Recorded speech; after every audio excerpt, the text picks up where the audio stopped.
Hello everyone, कैसे हैं आप लोग? बढ़िया, थैंक यू।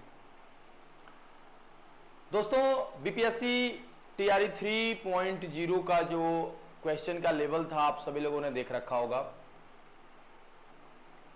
मेरे नजरिए से तो वो टीआरई 1.0 और 2.0 दोनों की अपेक्षा थोड़ा ठीक, मतलब आसान आप बोल सकते हैं 1.0 और 2.0 के रेस्पेक्ट में।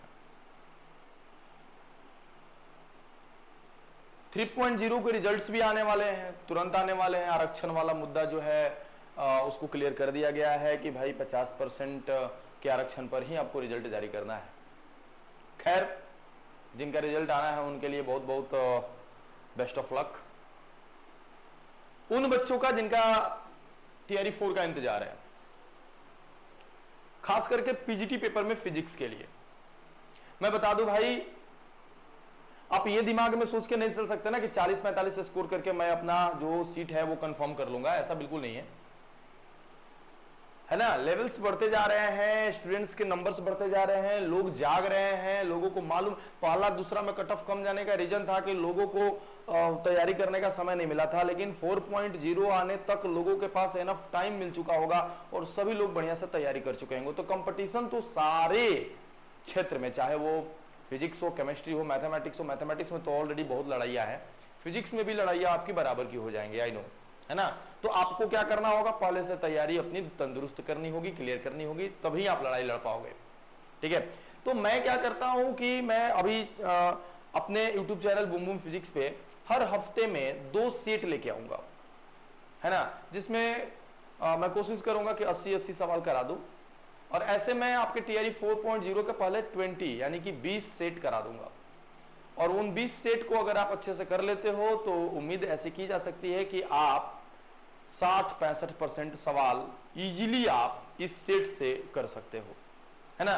बाकी कॉन्सेप्ट पढ़ते रहिए, थियोरी पढ़ते रहिए, अपना कॉन्सेप्ट बनाते रहिए, एनसीईआरटी फॉलो करते रहिए, तभी कुछ हो सकता है। ठीक है, चलिए सेट नंबर 1 शुरू करते हैं हमारा। ठीक है, ये सेट 1 है फिजिक्स का बीपीएससी टीआरई 4.0 के लिए। मैं कुछ सवाल लेके आया हूं, जिसमें से पहला सवाल मैं आप लोगों के सामने रखना चाहता हूं। पहला सवाल मेरा मॉडर्न फिजिक्स से होगा। मॉडर्न फिजिक्स आधुनिक भौतिकी, है ना, जिसमें आप लोग पढ़े होंगे 12th क्लास में, अगर आपने 12th क्लास को अच्छे से पढ़ा होता तो। ठीक है ना। Oh my God, what happens, sorry. ये मॉडर्न फिजिक्स क्लास 12 में एक्चुअली पढ़ना होता है ना। वहीं से मैं अभी सवाल करूंगा डुअल नेचर ऑफ लाइट से। ये जो प्रश्न होगा हमारा, क्या है हमारा पहला प्रश्न, आइए। And the first question is,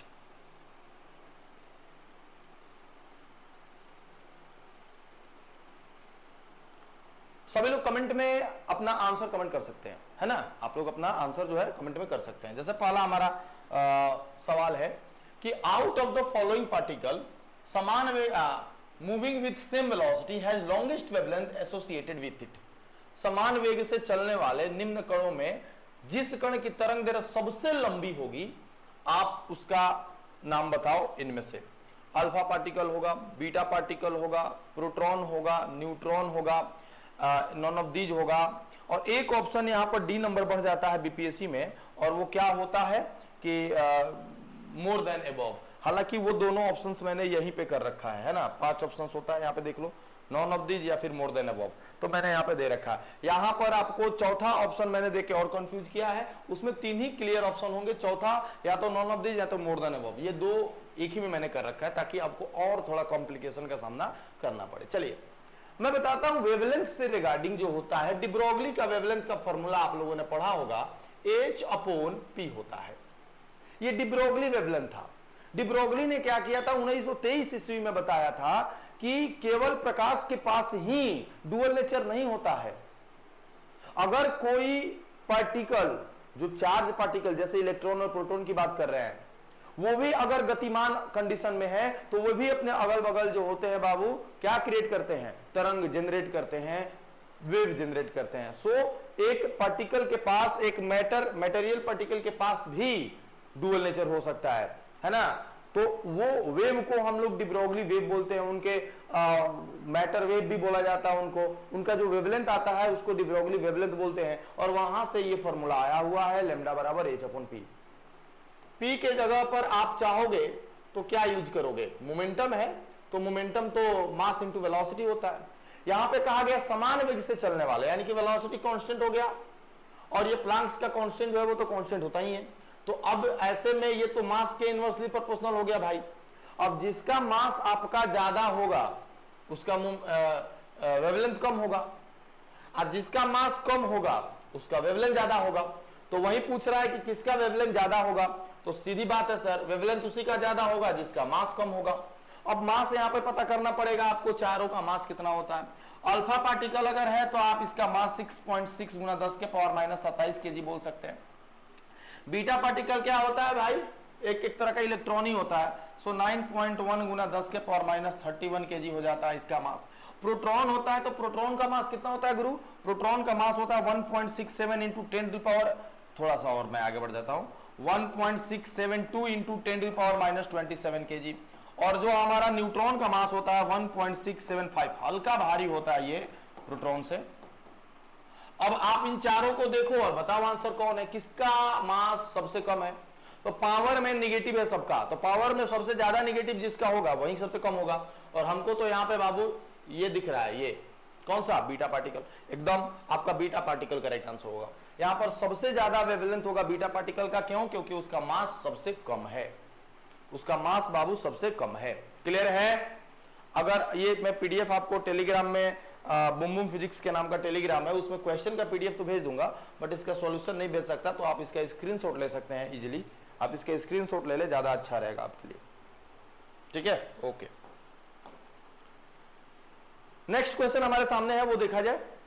दूसरा सवाल क्या है बाबू, Compton effect gives information about. देखिए प्रकाश के पास डुअल नेचर होता है, मैं यहां पे बता देता हूं, लाइट के पास जो होता है डुअल नेचर होता है, नो डाउट।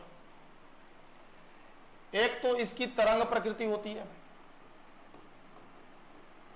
और एक इसका कणिका जिसको कर्पस्क्यूलर मतलब बोलते हैं, है ना, पार्टिकल नेचर। तरंग नेचर कौन कौन बताता है, तरंग नेचर बनाने के लिए आप लोग व्यतिकरण, इंटरफेरेंस, बाबू व्यतिकरण मतलब इंटरफेरेंस, ध्रुवण पोलराइजेशन, विवर्तन, ये सब तरंग नेचर बताते हैं। ये सब तरंग, ये सारी घटनाएं बताती हैं कि प्रकाश के पास तरंग का गुण है।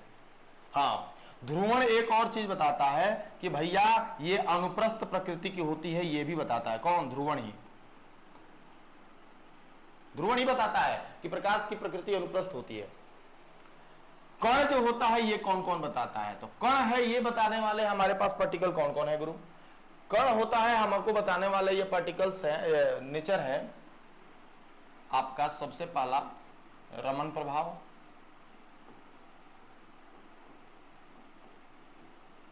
क्रॉम्पटन प्रभाव, प्रकाश का परावर्तन, etc। तो यहां से आप देख सकते हैं आपका सही आंसर कौन है। कह रहा है कि क्रॉम्पटन प्रभाव द्वारा किसके बारे में सूचना प्राप्त होती है, क्या तरंग प्रकृति के बारे में, बिल्कुल नहीं, तरंग प्रकृति के बारे में क्रॉम्पटन नहीं बताता। तरंग प्रकृति के बारे में कौन कौन बताते हैं, ये तीनों बताते हैं।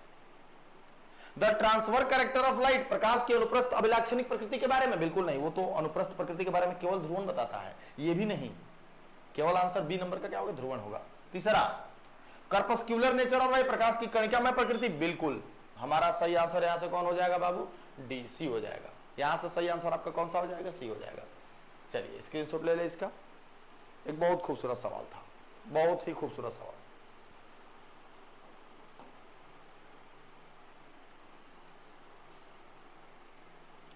यहां पे देखा जाए, the shortest wavelength present in the radiation from an X ray machine with an accelerating potential 5 into 10 to the power 4 volt.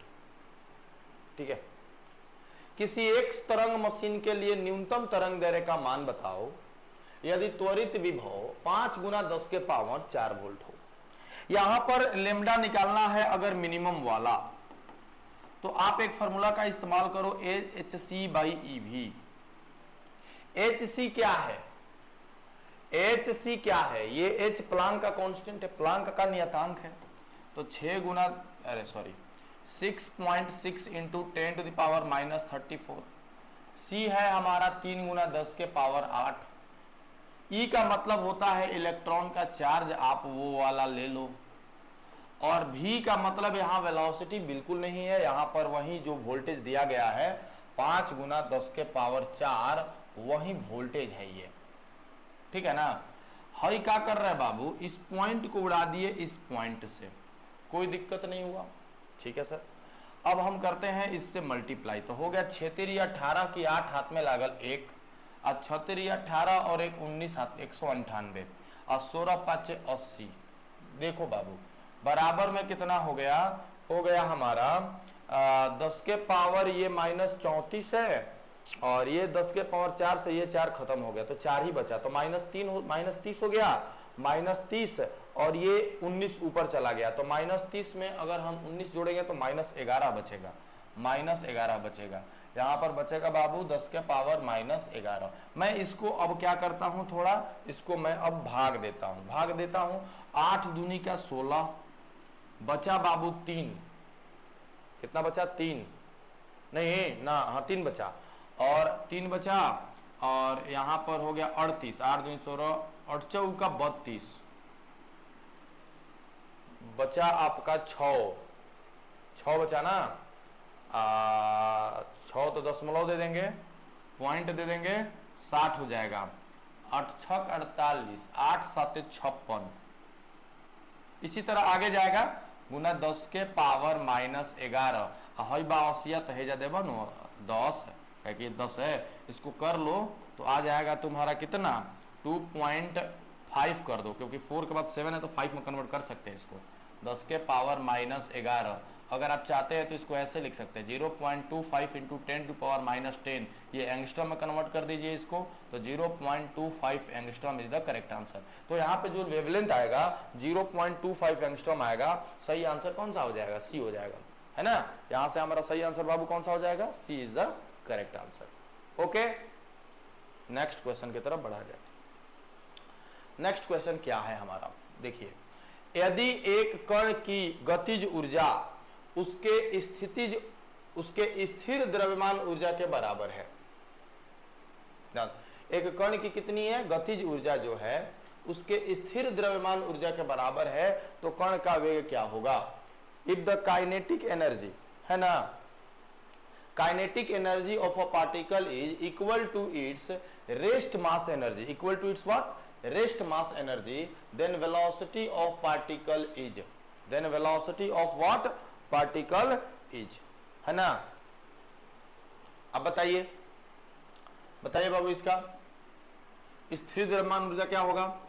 कोई भी वस्तु जब स्थिर रहती है ना, तो स्थिर द्रव्यमान ऊर्जा मुझे उसका चाहिए, तो स्थिर द्रव्यमान ऊर्जा बराबर, मान लो कि उसका जो है वो m0 इंटू सी का स्क्वायर है।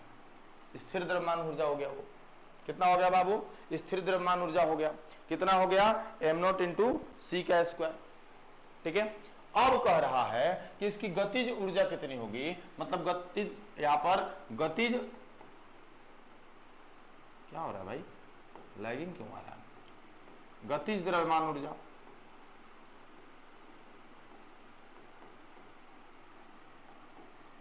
अब रिलेटिव में आ जाएगा, मास जो हो जाएगा पहले से थोड़ा कम हो जाएगा, और इंटू में सी का स्क्वायर। कह रहा है कि यदि दोनों आपस में क्या हो जाए बाबू? बराबर हो जाए। यदि दोनों आपस में क्या हो जाए? बराबर हो जाए। यदि दोनों आपस में बराबर हो जाए, यानी कि m0 सी का स्क्वायर जो हो जाएगा m माइनस m0 इंटू सी के स्क्वायर के बराबर हो जाए। तो अब हम इस सी के स्क्वायर से इस सी के स्क्वायर को खत्म कर देंगे, m0 बराबर m माइनस m0 हो जाएगा। इस m0 को इस साइड लाएंगे तो बाबू ये हो जाएगा 2m0 बराबर में m, है ना। यहाँ पर कह रहा है कण का वेग बताना है, कण का क्या बताना है? वेग बताना है। कण का क्या बताना है बाबू? वेग बताना है। अब बताओ यहाँ पर m के जगह पे तुम क्या इस्तेमाल कर सकते हो? m के जगह पे तुम क्या इस्तेमाल कर सकते हो? रिलेटिविस्टिक मैकेनिक्स से बताओगे।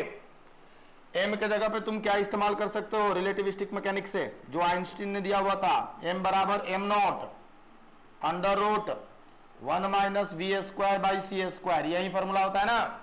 ठीक है सर, ये ब खत्म, ये ब खत्म हो गया, खत्म। ओके सर, अब मैं क्या करूंगा, यहां से मिल गया मुझे root over 1 minus we square upon c का स्क्वायर बराबर 1/2, 1/2। देखो यहां से अब तुमको क्या निकालना है, यहां से अब तुमको निकालना भाई v, यहां से क्या निकालना है तुमको भाई, निकालना है v। ठीक है, अब मैं इधर का रूट खत्म कर दूंगा।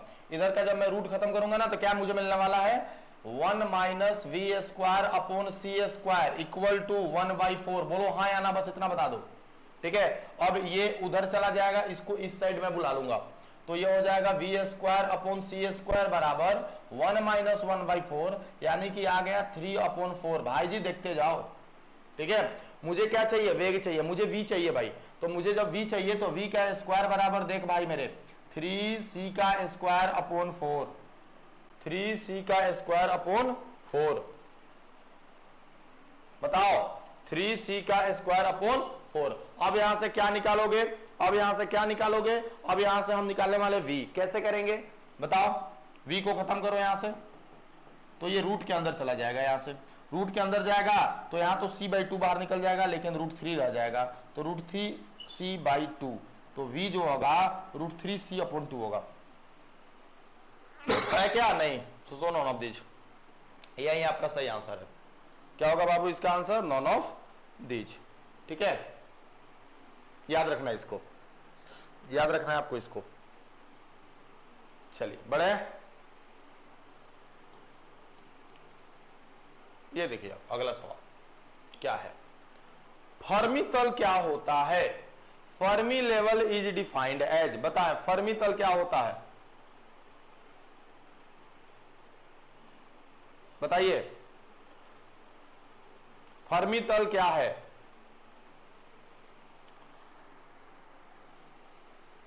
देखिए फर्मी लेवल जो होता है, परम शून्य ताप पर किसी पदार्थ में जहां पर इलेक्ट्रॉन पूरी तरह से भरा हुआ है, वो लेवल होता है।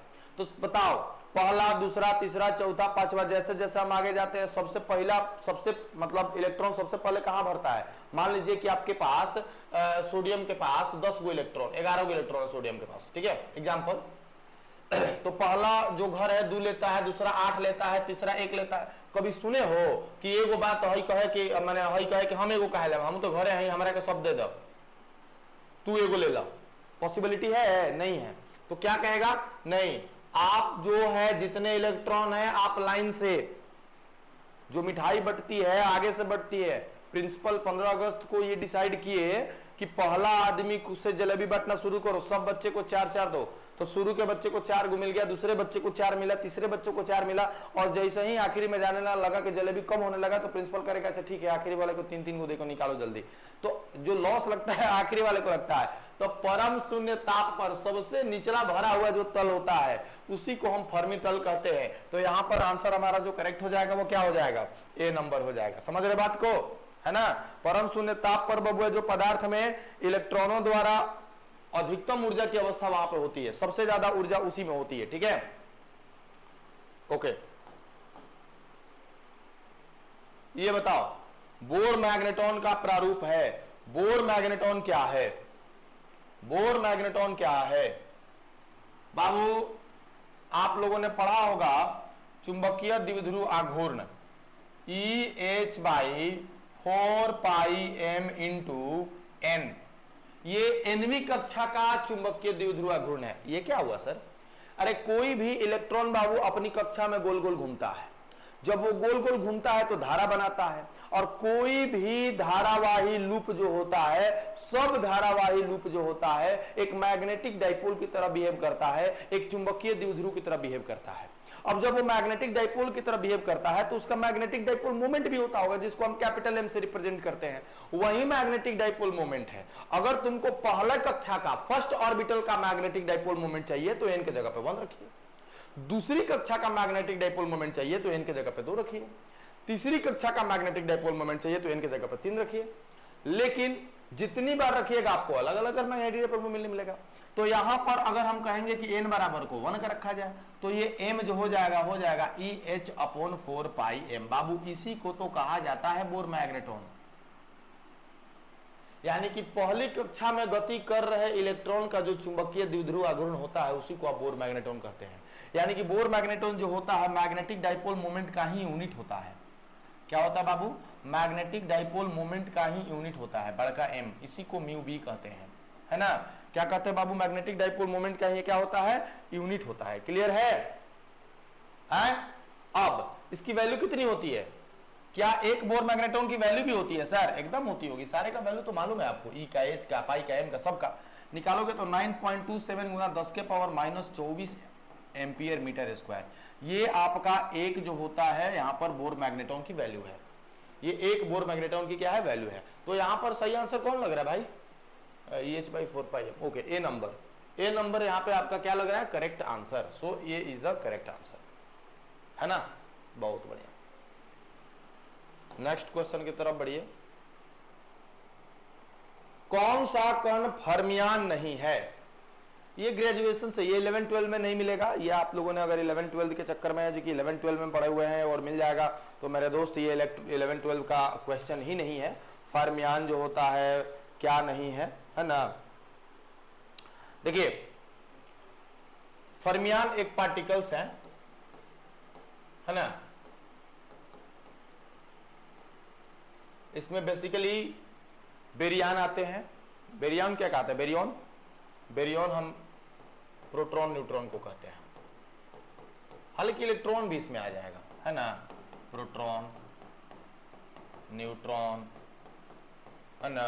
वो हालांकि ये एक और है लेप्टॉन, तो लेप्टॉन में इलेक्ट्रॉन आता है, तो ये लेप्टॉन, बेरियन, प्रोटॉन, ये सब फर्मियान होते हैं, है ना। लेकिन एक ग्रेविटॉन होता है, ये फर्मियान नहीं है, ये फर्मियान नहीं है, जो कि यहां पर देखो ऑप्शन नंबर बी में दिया हुआ है। ये लेप्टॉन भी हमारा फर्मियान है, प्रोटॉन भी हमारा फर्मियान है, बेरियन भी हमारा फर्मियान है, लेकिन यहां पर जो ग्रेविटॉन है ये फर्मियान नहीं है। तो सही आंसर हमारा क्या होगा बाबू? यहां पर बी नंबर सही आंसर होगा। ठीक है, चलिए नेक्स्ट क्वेश्चन की तरफ बढ़िए। प्राकृतिक रेडियो एक्टिविटी की खोज किसने की? बताइए। प्राकृतिक रेडियो एक्टिविटी की खोज किसने की? Natural radio activity was discovered by भाई बेकुरल द्वारा, है ना। सही आंसर क्या है यहाँ पे? बेकुरल। ये रोएंटजन ने क्या किया था? एक्सरे का खोज किया था। रदरफोर्ड ने क्या किया था? है ना। रॉबर्ट पियरे ने क्या किया था भाई? हाँ, रॉबर्ट पियरे, रदरफोर्ड, इन सब ने मोर देन। यहाँ पे सही आंसर आपका क्या होगा? बेकुरल होगा। रेडियो एक्टिविटी की खोज की हुई थी। रॉबर्ट पियरे क्या पोलोनियम का नाम सुने आप लोग? पोलोनियम का नाम सुने हैं? ये पोलोनियम का जो है खोज किया हुआ था किसने? वही पियरे ने, पियरे क्यूरी ने। साथ में रेडियम का भी किया हुआ था, है ना। रेडियम और पोलोनियम, यहाँ पे कौन सा है? B number. हाँ, तो रेडियम भी यहाँ लिख लेंगे, ये पूछ सकता है। पोलोनियम का बेकुरल ने आपको देखी ले रेडियो एक्टिविटी की। रदरफोर्ड ने क्या की हुई थी? रदरफोर्ड ने परमाणु मॉडल दिया था, है ना। रदरफोर्ड ने बताया था कि परमाणु जो है तरबूजा है, इस तरह का एक रदरफोर्ड ने परमाणु मॉडल दिया था, जो आप लोगों ने पढ़ा होगा पर एटम में, है ना। तो यहां पर आपका हो गया ये आंसर नंबर जो होगा 8 का सी होगा। नेक्स्ट क्वेश्चन क्या है भाई? द्विपरमाणविक अणु का कंपन स्पेक्ट्रम निम्न में से किस क्षेत्र में होगा? Vibrational spectra of diatomic molecule falls in region. बहुत आसान सवाल है, बहुत आसान सवाल है। क्या बोलते हैं आप लोग? क्या बोलते हैं आप लोग?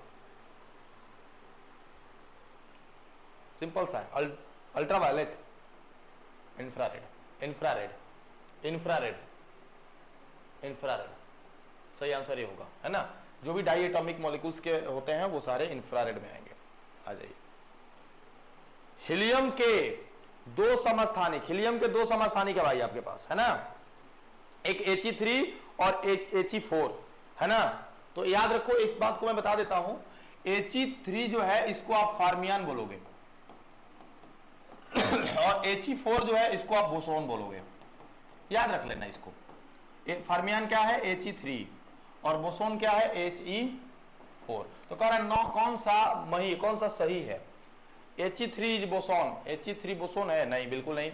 He3 इज फर्मियान, एकदम बिल्कुल सही। He4 इज फर्मियान, बिल्कुल गलत। He2 ना, सही आंसर कौन होगा? बी होगा।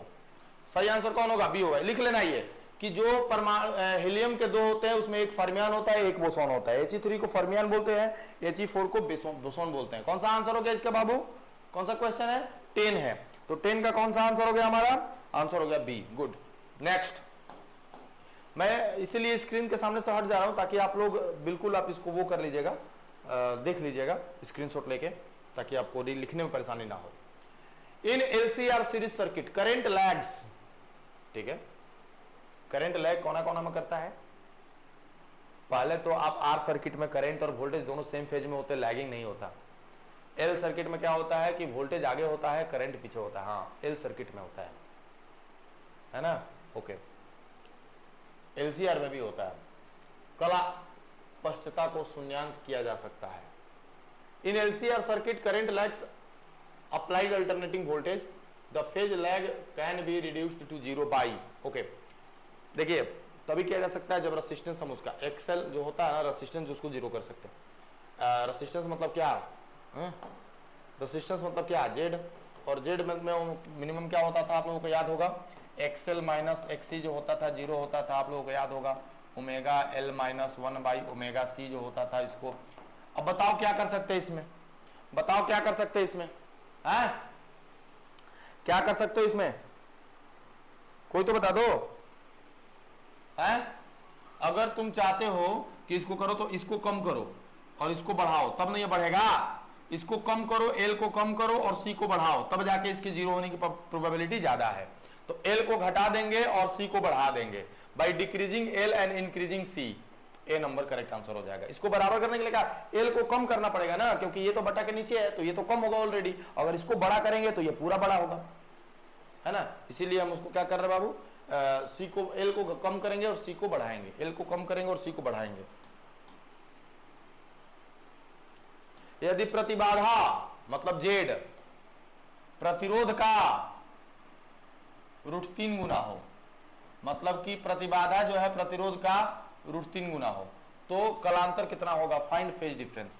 अरे भाई फेज डिफरेंस tan phi होता है, और tan phi बराबर आप जानते हैं Z अपॉन R होता है। Z अपॉन क्या होता है? R होता है। तो यहाँ पर Z के जगह पर हम लिख देंगे √3R और बटा में R से R को खत्म कर दीजिए। tan phi बराबर यहाँ से आपका बच के आ गया कितना? √3 आ गया। तो phi बराबर कितना आ जाएगा गुरु? 60 डिग्री आंसर हो जाएगा। यहाँ से 60 डिग्री करेक्ट आंसर है। कौन सा? 60 डिग्री आपका करेक्ट आंसर है। ठीक है, चलिए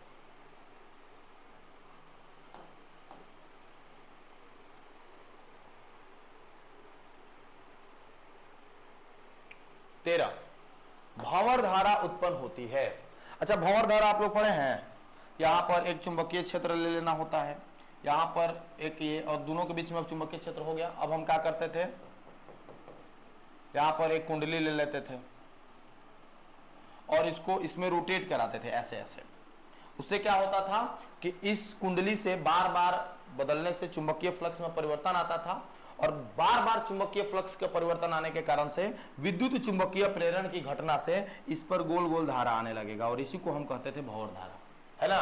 भंवर धारा कहते थे। भंवर धारा एक ही जगह पर गोल गोल उत्पन्न होता है, जिसके कारण से ये लाल होकर गर्म होकर लाल हो जाएगा। अब बहुत सारा एनर्जी जो होता है उष्मा के रूप में खत्म होता है, इसीलिए हम लोग इसको मोटा बनाते हैं, ताकि क्या होता है कि धारा का इसका जो मोटा बना देंगे तो परत का प्रतिरोध ज्यादा हो जाएगा, और जब परत का बाबू प्रतिरोध ज्यादा हो जाएगा तो भंवर धारा उत्पन्न भी धीरे धीरे कम होगा, जिसके कारण से अब क्या कहेंगे कि अब इसमें उष्मा कम उत्पन्न हो रही है तो ऊर्जा की हानि भी कम हो रही है। आइए सवाल पे आते हैं।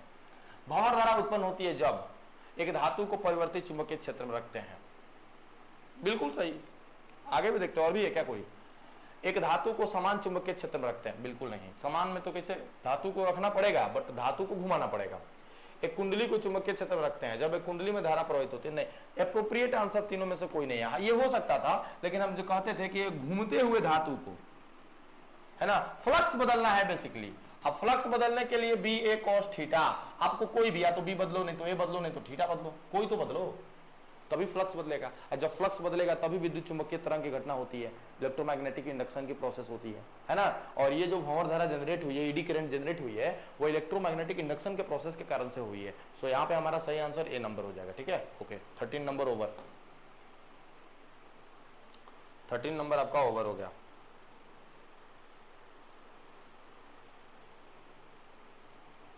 थर्टीन नंबर आपका क्या हो गया गुरु, ओवर हो गया। अब बताइए इसका क्या लगता है आपको, क्या कह रहा है, निम्नलिखित में से किस पदार्थ का परावैद्युतांक जो होगा बाबू मैक्सिमम होगा। निम्नलिखित में से किसका परावैद्युतांक जो होगा बाबू मैक्सिमम होगा, आपको बताना है। क्या लगता है परावैद्युतांक किसका मैक्सिमम होना चाहिए,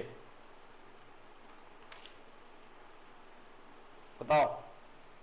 ऐसे परावैद्युतांक होता क्या है ये तो पहले बता दो, है?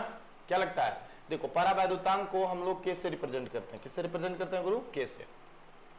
और के जो होता है epsilon R upon epsilon not होता है। जो परावैद्युतांक होता है ना भाई, ये परावैद्युतांक में एक बात याद रखना, ये दो आवेशों के बीच को बल को कम करने का काम करता है।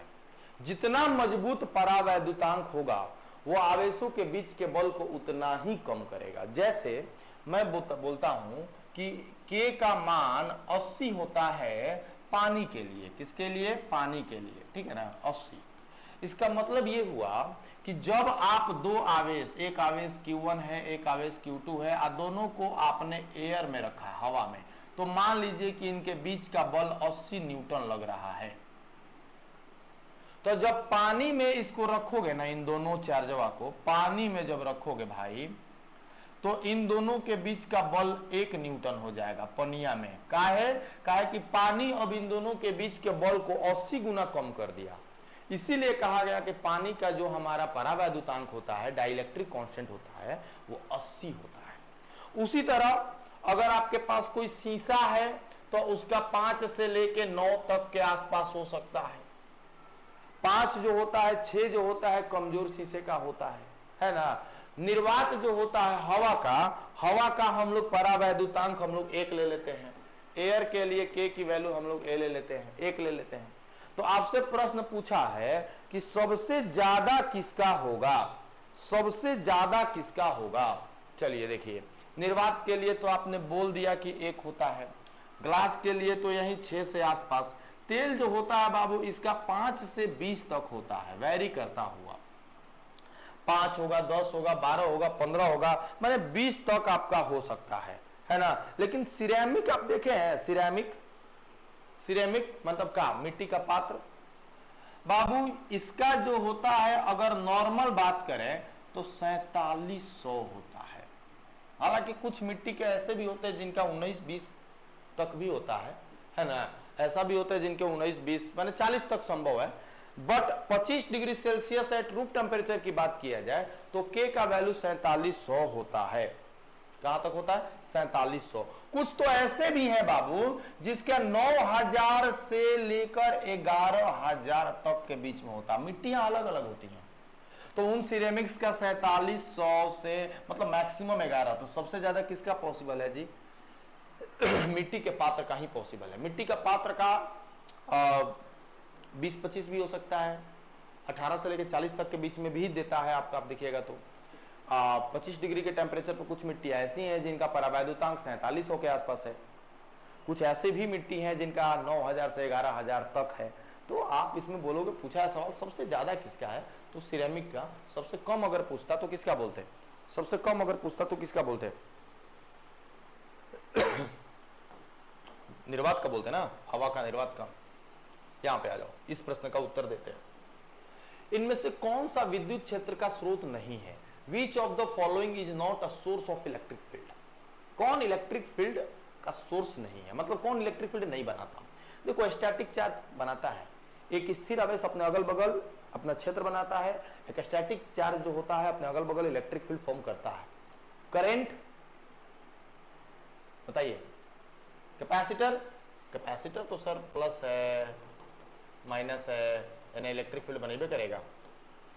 Changing magnetic field, yes changing magnetic field electric field, changing electric field magnetic field, और जब दोनों चेंज करते हैं तो इलेक्ट्रोमैग्नेटिक वेव। करंट जो होता है यहाँ पे सही आंसर होगा, क्योंकि एक मूविंग करंट जो होता है, किसी वायर से अगर करंट को हम पास कराते हैं तो उसके अगल बगल मैग्नेटिक फील्ड बनता है, ना कि इलेक्ट्रिक फील्ड बनता है।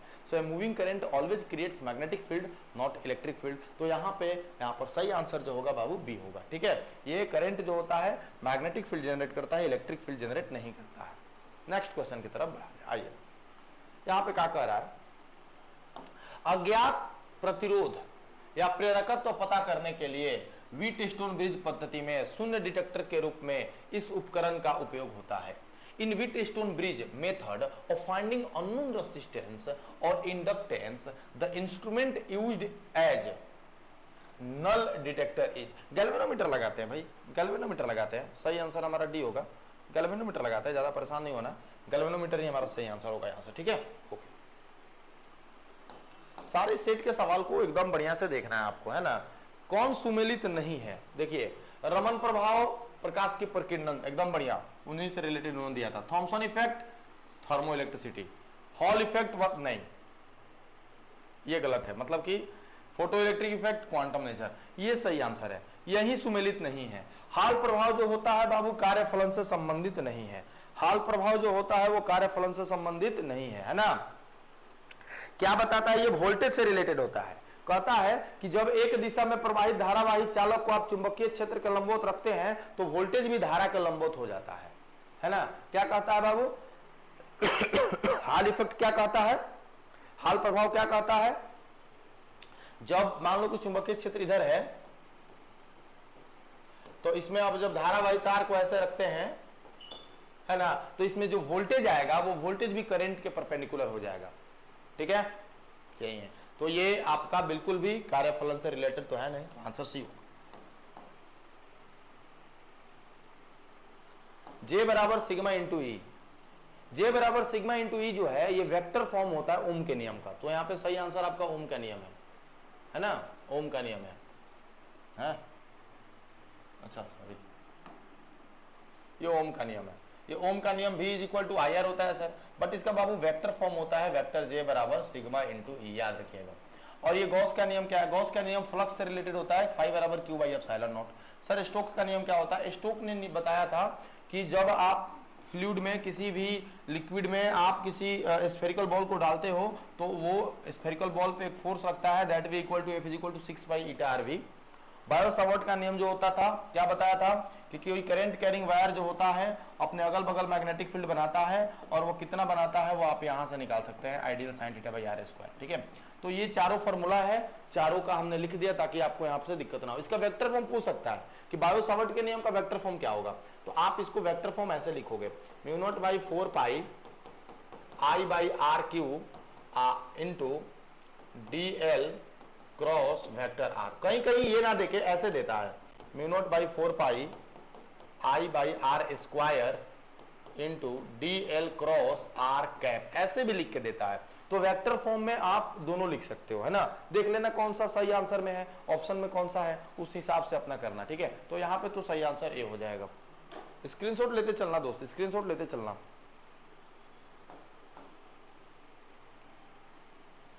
बताओ, विभिन्न त्रिज्याओं के दो समाक्षीय परिनालिकाएं आई को एक ही दिशा में ले जाती है। अच्छा, मान लीजिए कि बाहरी परिनालिका कारण F1, आंतरिक परिनालिका पर चुंबकीय बल F2। अरे भाई न्यूटन क्या कहते हैं, दोनों एक दूसरे पर बराबर बल लगाएंगे, और दोनों एक दूसरे बराबर बल क्या, बाहर तो चुंबकीय क्षेत्र 0 होता है तो दोनों 0 ही हो जाएगा ना, बाहर तो किसी प्रकार का बल ही नहीं लगेगा, तो सी नंबर आंसर हो जाएगा। एल लंबाई वाले बेलनाकार संधारित्र की धारिता, अच्छा संधारित्र की धारिता कितनी होती है, कौन सी, बेलनाकार संधारित्र की धारिता बताओ। बेलनाकार संधारित्र की धारिता कितनी होती है, तो 2 pi epsilon naught, sorry 2 pi epsilon naught L by log b by a, ये होता है फॉर्मूला हमारा। तो कह रहा है कि किसके समानुपाती होता है, व्युत्क्रमानुपाती होता है, सॉरी, और भी एल दिया हुआ है, तो व्युत्क्रमानुपाती ना होता है भाई, ये एल होता है। अगर तुम इसको नीचे भेजना ही चाहते हो तो ऐसे भेज लो, ऐसे भेज लो, तो है क्या, एल का पावर -1 है ना, एल का power -1, C number correct answer. अब इसमें अगर तुम क्या करते हो कि परावैद्युतांक भर देते हो दोनों के बीच में, तो हम इसमें के से मल्टीप्लाई कर देते हैं, उतना गुना धारिता हमारा बढ़ जाता है, उतना गरा धारिता हमारा क्या हो जाता है, बढ़ जाता है।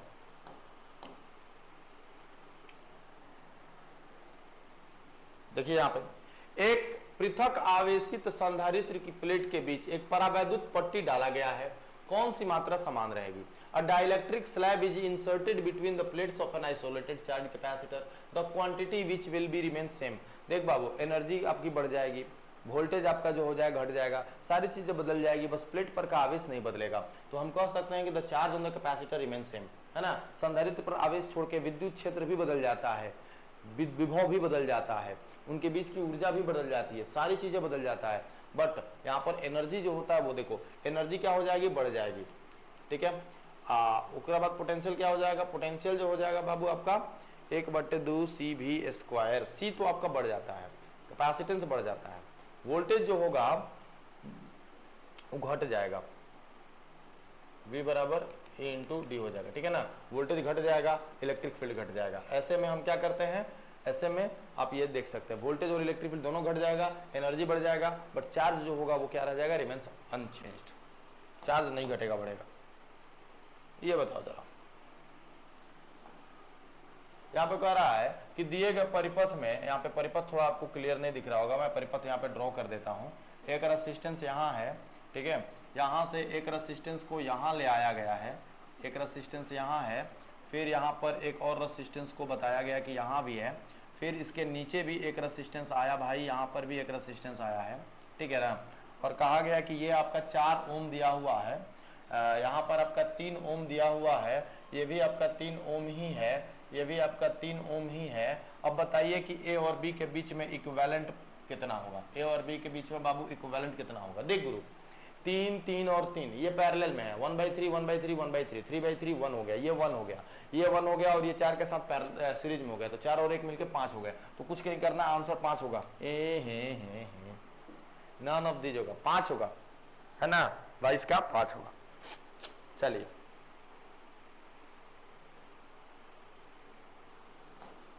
आसान सवाल था ये। 23 नंबर क्वेश्चन की तरफ बढ़ते हैं। कह रहा है कि एक चालक पर 19.2 गुना 10 के पावर -19 यानी कि 19.2 गुना 10 के पावर -19 कूलम चार्ज है, ठीक है। चालक पर कितने इलेक्ट्रॉन होंगे? बाबू एक बात बताओ, एक कूलम में इलेक्ट्रॉन की संख्या होती है 6.25 गुना 10 के पावर -19 कूलम। अब 2 कूलम में अगर निकालना होगा तो 2 से गुणा कर देंगे, 3 कूलम में निकालना होगा तो 3 से गुणा कर देंगे, 4 कूलम में निकालना होगा 4 से गुणा कर देंगे। हमको इतना कूलम में निकालना है, कितना कूलम में? 19.2 गुना 10 के पावर -19 कूलम में निकालना है। तो कुछ नहीं करना है, 19.2 गुना 10 के पावर -19 गुना 6.2 गुना 10 के पावर -19। आप इनका मल्टीप्लाई करो, आप इनका मल्टीप्लाई करो। कैसे करोगे इनका मल्टीप्लाई, बताओ क्या लगता है? इनका मल्टीप्लाई करने पे कितना होगा?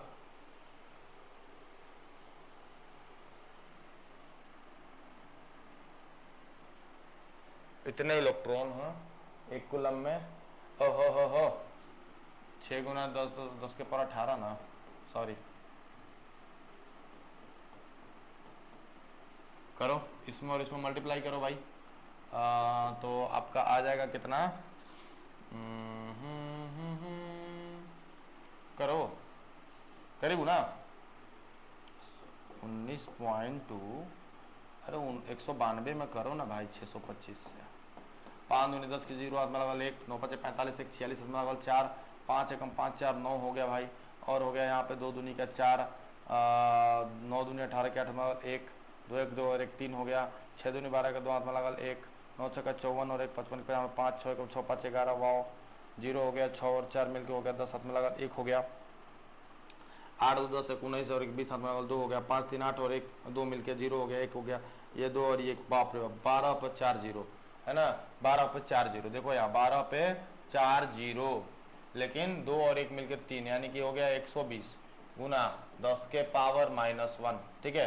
तो 120 गुना 10 के पावर -1 का मतलब होता है 12। तो यहाँ पर इलेक्ट्रॉनों की संख्या कुल कितनी हो गई? 12। देखिए सही आंसर हमारा बी हो गया। सही आंसर क्या हो गया गुरु? B, correct answer B. ये देखिए, एक द्वितीयक बैटरी की सेल में कौन सी अभिक्रिया होती है? अच्छा, सेल कै प्रकार का होता है?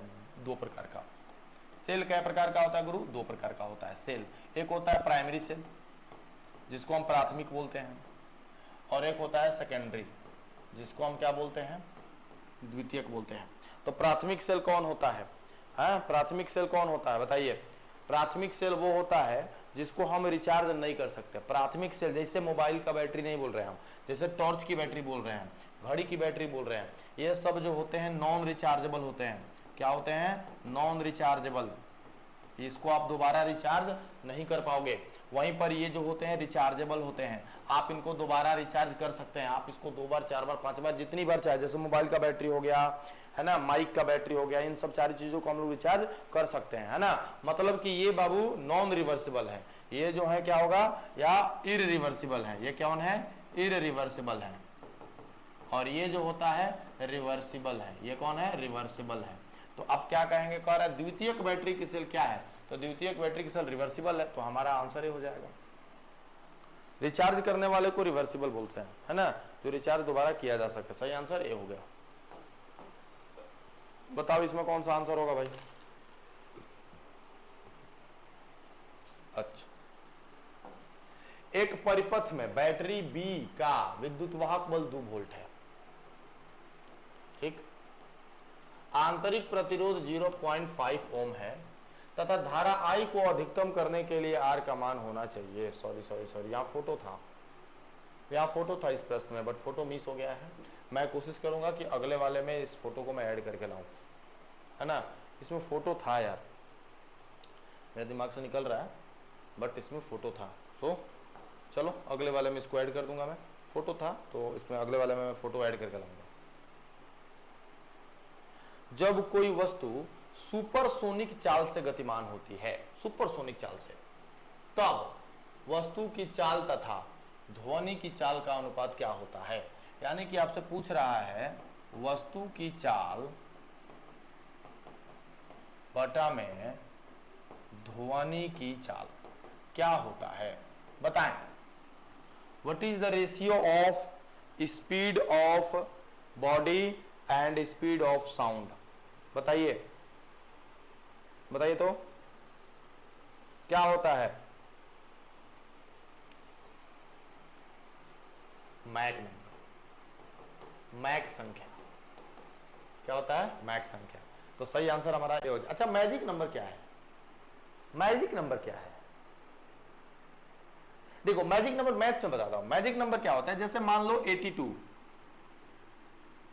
ठीक है, 8 और 2 को जोड़ो, तो आपने 8 + 2 किया, कितना आया? 10। अच्छा, 10 आया ना, इनको भी जोड़ो, 1। तो देखो ये 1 है, जिनको जोड़ते रहो और जोड़ते रहो और जोड़ जोड़ के 1 डिजिट में लाओ। अगर 1 डिजिट में अगर 1 आ गया तो समझ लेना कि वो आपका मैजिक नंबर है। ये मैथ्स में ऐसे पढ़ते हैं हम, मैजिक नंबर। और बताओ कोई मैजिक नंबर है? और कोई मैजिक नंबर है तो बता दो। अच्छा, जरा इसको जोड़ो तो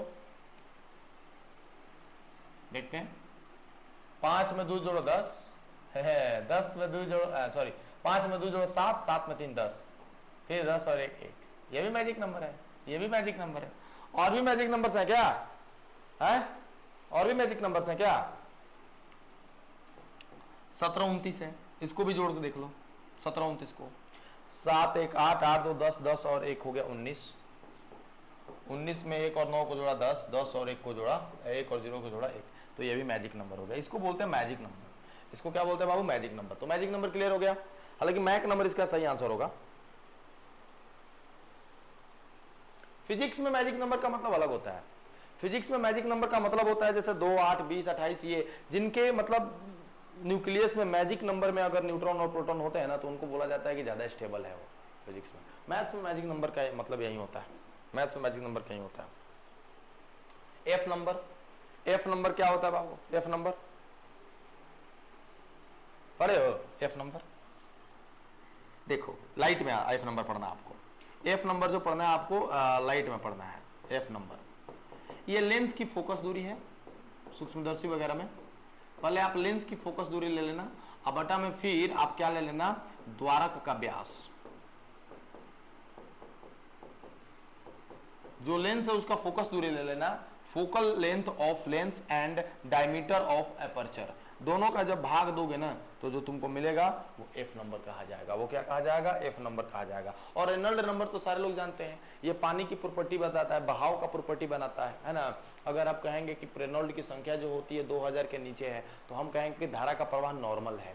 अगर हम कहेंगे कि रेनॉल्ड की संख्या जो है 2000 से 3000 के बीच में है तो आप कहेंगे कि धारा का प्रवाह जो है वो अब थोड़ा फ्लो एकदम लिमिट वो हो गया है, मतलब स्ट्रीम पे चला गया है। और जब 3000 से ज्यादा हो जाता है तो उसको कहा जाता है कि अब फ्लो टर्बुलेंट हो गया है। टर्बुलेंट का मतलब अब बहाव इधर उधर, बाढ़ में हम कहते हैं ना कि टर्बुलेंट फ्लो है, तो बाढ़ के दिनों में टर्बुलेंट फ्लो हो जाता है तो रेनॉल्ड की संख्या 3000 से ज्यादा हो जाता है।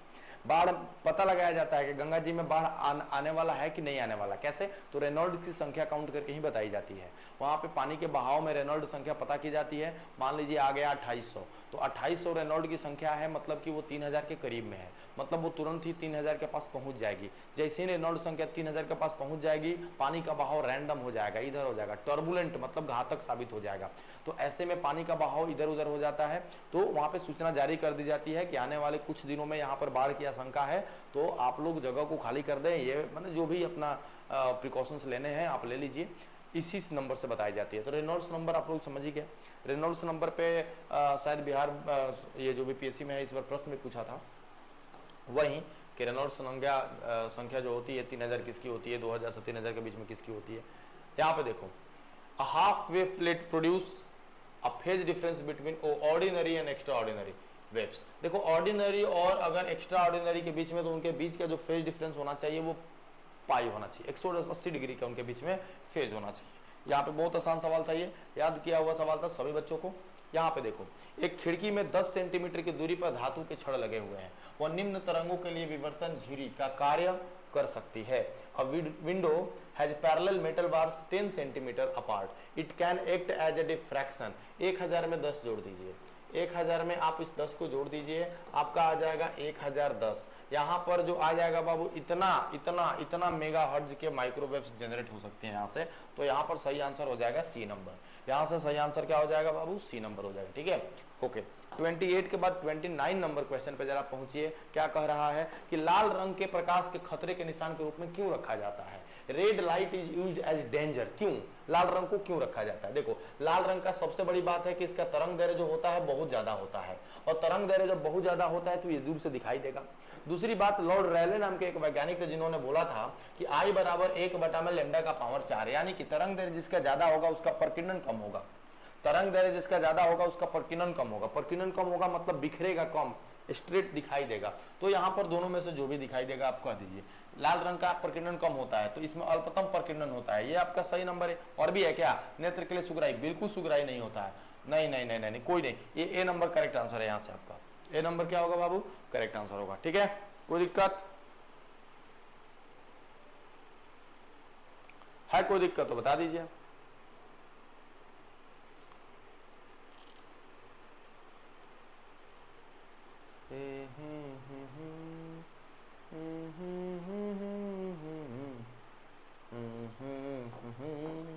ये देखिए, बताइए, ये बताइए क्या कर रहा है। न्यूटन वलय के प्रयोग में दीप्त वलयों का व्यास समानुपाती होता है। दीप्त वलयों का व्यास और अदीप्त दो को वलय होते हैं। दीप्त मतलब चमक, दीप्त का मतलब चमकता हुआ, और एक होता है अदीप्त, है ना। एक होता है दीप्त, एक होता है अदीप्त। तो दोनों का आपको बताना है कि इनके व्यास जो होते हैं किसके समानुपाती होते हैं, इसके व्यास जो होते हैं किसके समानुपाती होते हैं, बताना है आपको।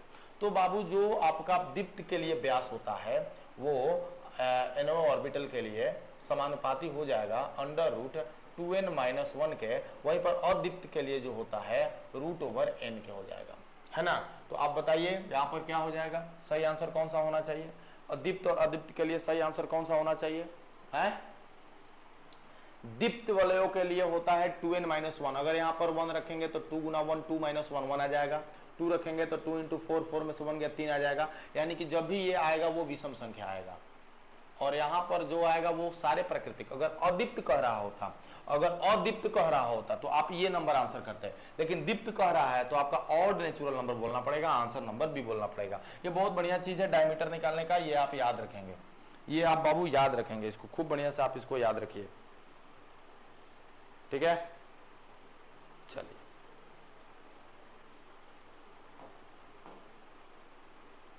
चलिए इस प्रश्न का आंसर बताइए, क्या कह रहा है?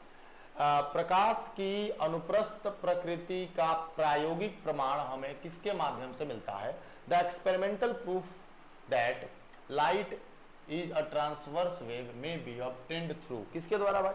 अभी बताया आपको, पोलराइजेशन एक ऐसा प्रोसेस है, हालांकि इंटरफेरेंस, पोलराइजेशन, डिफ्रैक्शन ये तीनों वेव नेचर को जस्टिफाई करता है, बट इसमें पोलराइजेशन एक ऐसा प्रोसेस है जो पोलराइजेशन जो है वो ट्रांसवर्स नेचर ऑफ लाइट को जस्टिफाई करता है। तो 31 का जो हमारा आंसर हो जाएगा पोलराइजेशन हो जाएगा, है ना। यहाँ पे क्या लिखेंगे? ये वेव नेचर है, वेव नेचर को बताता है, ये भी वेव नेचर को बताता है और ये भी वेव नेचर को बताता है, लेकिन वेव में ये क्लैरिफाई कर देता है कि हमारा लाइट जो होता है क्या होता है?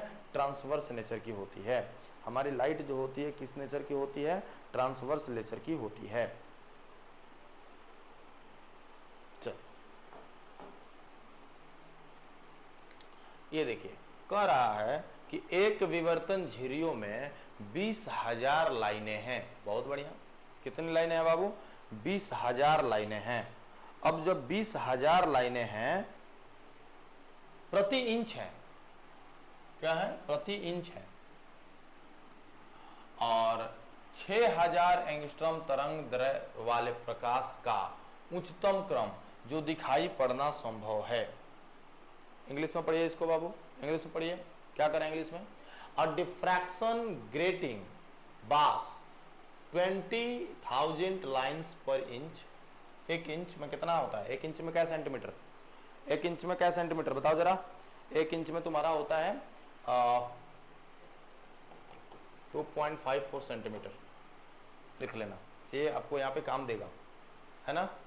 6,000 एंगस्ट्रॉम, अच्छा, लेमडा बराबर 6,000 angstrom wavelength, the highest order that can be seen is, highest order can be seen is, बताइए बताइए। आप लोगों को याद होगा एक बात, क्या याद होगा सर? कि d बराबर n लेमडा होता है ना, d बराबर n लेमडा होता है। d बराबर क्या होता है बाबू? ये 2,000 लाइन है, सॉरी 20,000 लाइन है, लेकिन प्रति इंच है, तो एक सेंटीमीटर में कितना होगा वो निकाल लेते हैं, 2.54 कर लो। तो ये अब आ गया, यही आ गया क्या? लाइन आ गया प्रति सेंटीमीटर में कैगो है, बराबर n और इंटू 6,000 में कैगो दिखेगा, यहाँ पर 6,000 दे देना है। खत्म करो भैया, इसको खत्म करो। खत्म कर दिया सर, ओके सर। अब मैं खत्म कर चुका इसको, ये 2 से मैं इसको 3 मरतबे उड़ा चुका, ये अगर दशमलव उड़ेगा तो ऊपर 100 चला जाएगा, तो आ गया आपका 3n बराबर 100 बटा में 254, है ना। अरे सॉरी 20,000 है ना भाई, तो 1,000, 3 ही जीरो कटेगा, 1 जीरो तो बच ही जाएगा, तो 1,000 बटा में 2, n बराबर आपका कितना हो जाएगा, है ना। थोड़ा कटाओ ठीक से भाई, इसको कटाओ ठीक से, कितना लगता है? कटाओ ठीक से इसको। 1 बराबर कितना हो गया यहाँ पर? 20,000 है, बटा में 2.54 है ना। तो अब क्या करोगे? 2,000 फिर से करना पड़ेगा, और d बराबर n लेमडा, ये 20,000 है, देखो जीरो खत्म मत करना, और यहाँ पर है 2.54, ओके सर। n हो गया, और ये 6,000 एंगस्ट्रॉम है, ये हम लोग भूल रहे हैं, 6,000 एंगस्ट्रॉम है, तो 10 के पावर माइनस 10 भी तो करोगे ना, 10 के पावर माइनस 10 भी तो करोगे ना, ये क्यों भूल रहे हो? एंगस्ट्रॉम है तो उसको आप नहीं भूल सकते। अब आप उसको करिए जरा, कितना हो जाएगा? कितना हो जाएगा बताओ n की जगह पे?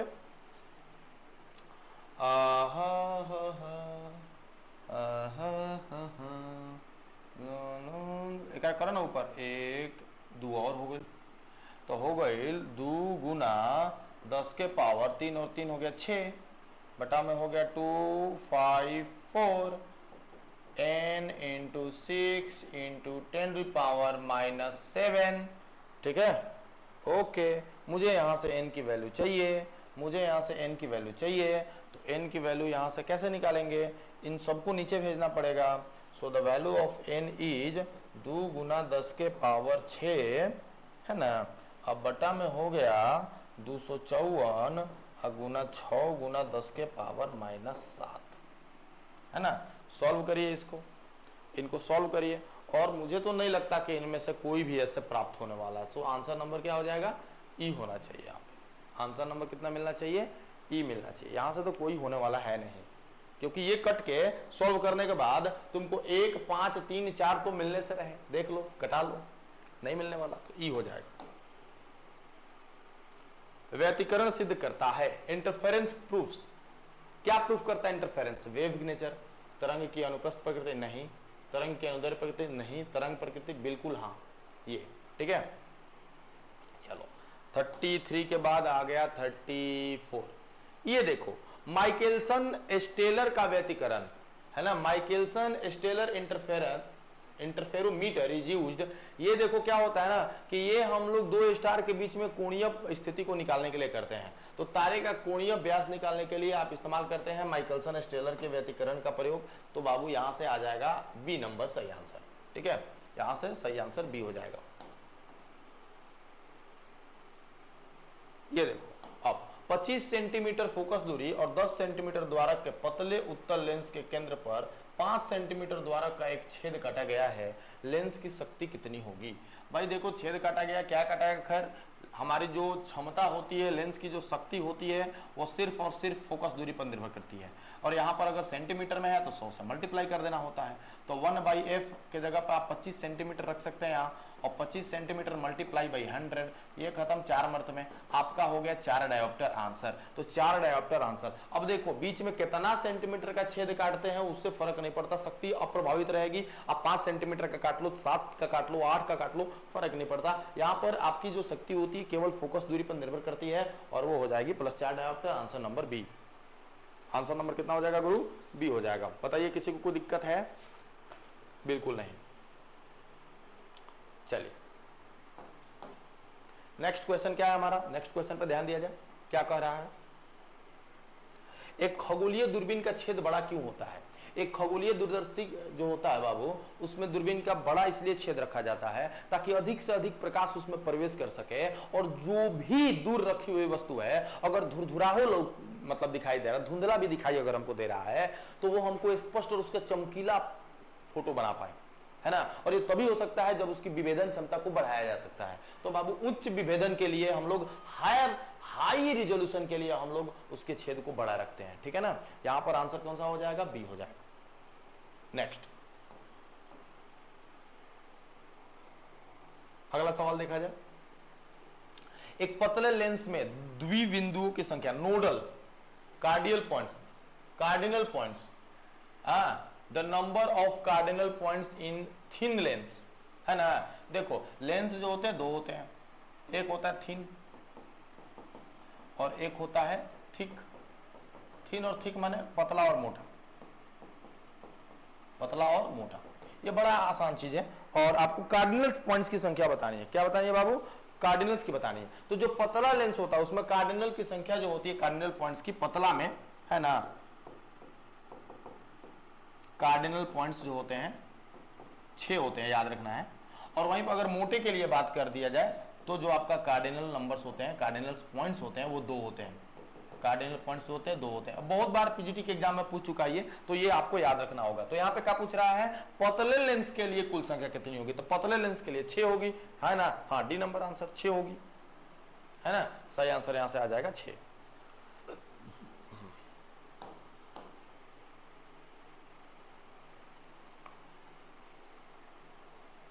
चार डायोप्टर और -2 डायोप्टर की क्षमताओं के 2 लेंस संपर्क में रखे हुए हैं, है ना। दोनों को एक दूसरे के पास में रखा गया है। तो जो P आ जाएगा बाबू, P1 + P2 होता है। यहाँ पर आपने बोला कि ये +4 डायोप्टर है, और यहाँ पर बोला आपने -2 डायोप्टर है, तो रिजल्ट है तो 2 डायोप्टर हो जाएगा। इसकी फोकस दूरी पूछी गई है। तो फोकस दूरी जो होता है 1/p होता है, और 1/p का मतलब 1/2 यानी कि 0.5 मीटर, और 0.5 मीटर का मतलब होता है 50 सेंटीमीटर। तो यहाँ पे सही आंसर आपका कितना हो जाएगा, सी हो जाएगा। 50 सेंटीमीटर यहाँ पे करेक्ट आंसर हो जाएगा। बहुत आसान सवाल था ये, है ना। इस पे बढ़ते आ जाओ। देखिए, if the focal length of objective lens is increased then magnifying power is, ये कंफ्यूजिंग सवाल है, ये कंफ्यूजिंग सवाल है। क्यों कंफ्यूजिंग है? अब देखो आप ले किसके रहे हो, यहां पे अभिदृश्यक जो है ऑब्जेक्टिव जो लेंस आप ले रहे हैं वो किसकी ले रहे हैं? माइक्रोस्कोप की ले रहे हैं, टेलीस्कोप की ले रहे हैं, किसकी ले रहे हैं? दोनों में अलग अलग चीजें होती हैं, है ना। तो यहाँ पे ये क्लियर नहीं किया गया है, तो किसके लिए किया गया है? तो हम माइक्रोस्कोप अगर लेके चलते हैं, माइक्रोस्कोप अगर लेके चलते हैं तो माइक्रोस्कोप के लिए हमारा होता है -FO/FE, ये हमारा ऑब्जेक्टिव का, ये हमारा आईपीस का। तो कह रहा है कि माइक्रोस्कोप का अगर हम फोकस दूरी को बढ़ाएंगे, अगर इसको हम बढ़ाएंगे तो ये माइनस में है, एम घटेगा। तो आप अगर FO को बढ़ाओगे तो हमारा एम घटेगा। ऐसे तो डायरेक्टली प्रोपोर्शनल आपको दिख रहा है, लेकिन देखिए ध्यान से नेगेटिव लगा हुआ है। तो अब आप उसमें FO बढ़ाओगे उतना ही एम ऋणात्मक में ज्यादा मिलेगा, ऋणात्मक कम होगा, समझ रहे ना। तो FO का मान बढ़ाओगे, एम का मान कम होगा। तो अगर हम सूक्ष्मदर्शी की बात करते हैं तो हमारा यहाँ से आंसर नंबर क्या हो जाएगा? डी हो जाएगा। यहाँ से हमारा सही आंसर क्या हो जाएगा? डी हो जाएगा, ठीक है। अच्छा, सारे माइक्रोस्कोप ही है, हाँ सही भी है। माइक्रो ऑप्शन में तो क्रिया कर ही दिया ना माइक्रोस्कोप के लिए, हाँ ठीक है। ये देखो, a prism of material having refractive index 4/3, good, has refracting angle 15 degree, आप उसको ए ले लो। मिनिमम डेविएशन कितना होगा? अरे भाई मिनिमम डेविएशन के लिए μ-1 इंटू ए कर दो। μ-1 हो गया आपका 4/3 -1 इंटू आपका हो गया 15, यह हो गया आपका 1/3 और इंटू में आ गया 15, कट के आ गया 5 डिग्री। तो कितना आ जाएगा बाबू आंसर? बी हो जाएगा 5 डिग्री। आंसर क्या हो जाएगा आपका? 5 डिग्री। यहाँ पे देखिए, हाँ ये सवाल अच्छा है। एक समतल उत्तल लेंस का व्यास 6 सेंटीमीटर है। एक समतल उत्तल लेंस है, समतल उत्तल लेंस का मतलब ये समतल और फिर ये उत्तल। एक समतल उत्तल लेंस का जो बाबू है उसका व्यास जो है वो कितना है? 6 सेंटीमीटर है। मतलब ये पूरा का पूरा 6 सेंटीमीटर है। अगर इसको मैं मिडिल पॉइंट लेता हूँ तो ये हमारा 3 सेंटीमीटर हो जाएगा और ये वाला भी हमारा कितना आ जाएगा? 3 सेंटीमीटर आ जाएगा। व्यास 6 है तो आधा जो है 3 सेंटीमीटर होगा। केंद्र से मोटाई 3 मिलीमीटर है। अच्छा सॉरी, केंद्र से मोटाई 3 मिलीमीटर है ना। तो लेंस के पदार्थ में प्रकाश की चाल जो दे रखा लेंस के पदार्थ में 2 × 10⁸। तो एक बात बताओ, म्यू बराबर c/v होता है 3 × 10⁸ में भागा दे दो v से 2 × 10⁸ से। तो यहाँ पर पदार्थ का अपवर्तनांक तो तुमने प्राप्त कर ही लिया 1.5। पदार्थ का अपवर्तनांक तो बाबू तुमने प्राप्त कर ही लिया, कर लिया कि नहीं कर लिया, है ना। अब कह रहा है कि मोटाई जो है 3 मिलीमीटर है, सॉरी इसको मिलीमीटर में करना पड़ेगा, ये 3 मिलीमीटर है, मोटाई जो है 3 मिलीमीटर है। अब तो लेंस की फोकस दूरी ज्ञात करें। लेंस की क्या ज्ञात करें बाबू? फोकस दूरी। ये फोकस दूरी होगा मान लो, है ना। ये यहां से अगर मैं ले गया तो ये तो रेडियस हो जाएगा, ये रेडियस हो जाएगा। और ये वाला कितना हो जाएगा? ये वाला कितना हो जाएगा बताओ? ये वाला हो जाएगा हमारा पूरा का पूरा r है, तो ये हो जाएगा मेरा r-3 मिलीमीटर। ये सेंटीमीटर में है तो आप चाहें तो इसको 3 × 10⁻2 लिख सकते हैं। और यहाँ पर आप चाहें तो लिख सकते हैं r-3 × 10⁻3। अब एक काम करो, यहाँ से r निकालो। अगर मैं इसकी बात करूं तो यहाँ से मेरा r निकल जाएगा, ये भी 3 सेंटीमीटर, ये r-3 मिलीमीटर और ये r। तो r निकालते हैं पाइथागोरस प्रमेय से। यहाँ म्यू बराबर 1.5 है, नोट कर लो, बस हटा देता हूं मैं इसको यहाँ से क्योंकि उतना जगह मेरे पास है नहीं। चलो निकालते हैं। इसका स्क्वायर, r का स्क्वायर बराबर इसका स्क्वायर यानी कि 3 × -2 का स्क्वायर प्लस इसका स्क्वायर, ये कितना है? r-3 × 10⁻3, r-3 × 10⁻3 का स्क्वायर, ये हो गया हमारा। ठीक है, करो अब यहाँ से। तो ये हो जाएगा r स्क्वायर बराबर 9 × 10⁻4 r square minus 6r × 10⁻3 plus 9 गुना 10 के पावर 9 गुना 10 के पावर माइनस 6, ठीक है ना। अब इस आर स्क्वायर से इस आर स्क्वायर को तो खत्म कर सकते हो तुम, है ना। इसको इधर ला दो तो आ जाएगा 6r into 10 to the power minus 3, और ये जुड़ जाएंगे, दोनों जुड़ जाएंगे, कितने हो जाएंगे 9 गुना 10 के पावर माइनस 4 गुना 10 के पावर माइनस 6।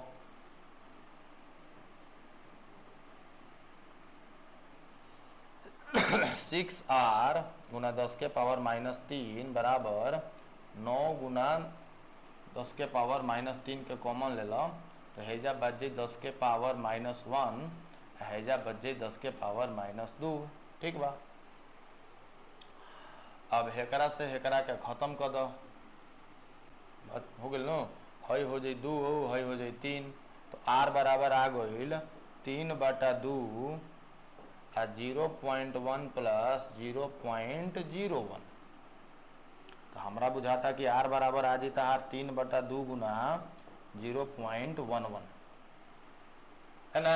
अच्छा ठीक है, देखते हैं ये आर आ गया। 1/f निकालना है ना, तो 1/f के लिए याद रखना म्यू माइनस 1 इंटू 1/r वाला फॉर्मूला लगा लो। म्यू माइनस 1 मैंने कहा 1.5 L बाई 1.5 में से एक घटा नहीं तो 0.5 के 1/2 लिख सकता रहा। हाई हो गई 3/2 11/100। क्या लग रहा है, करो इसको, करिए इसको, सॉल्व करिए। हाँ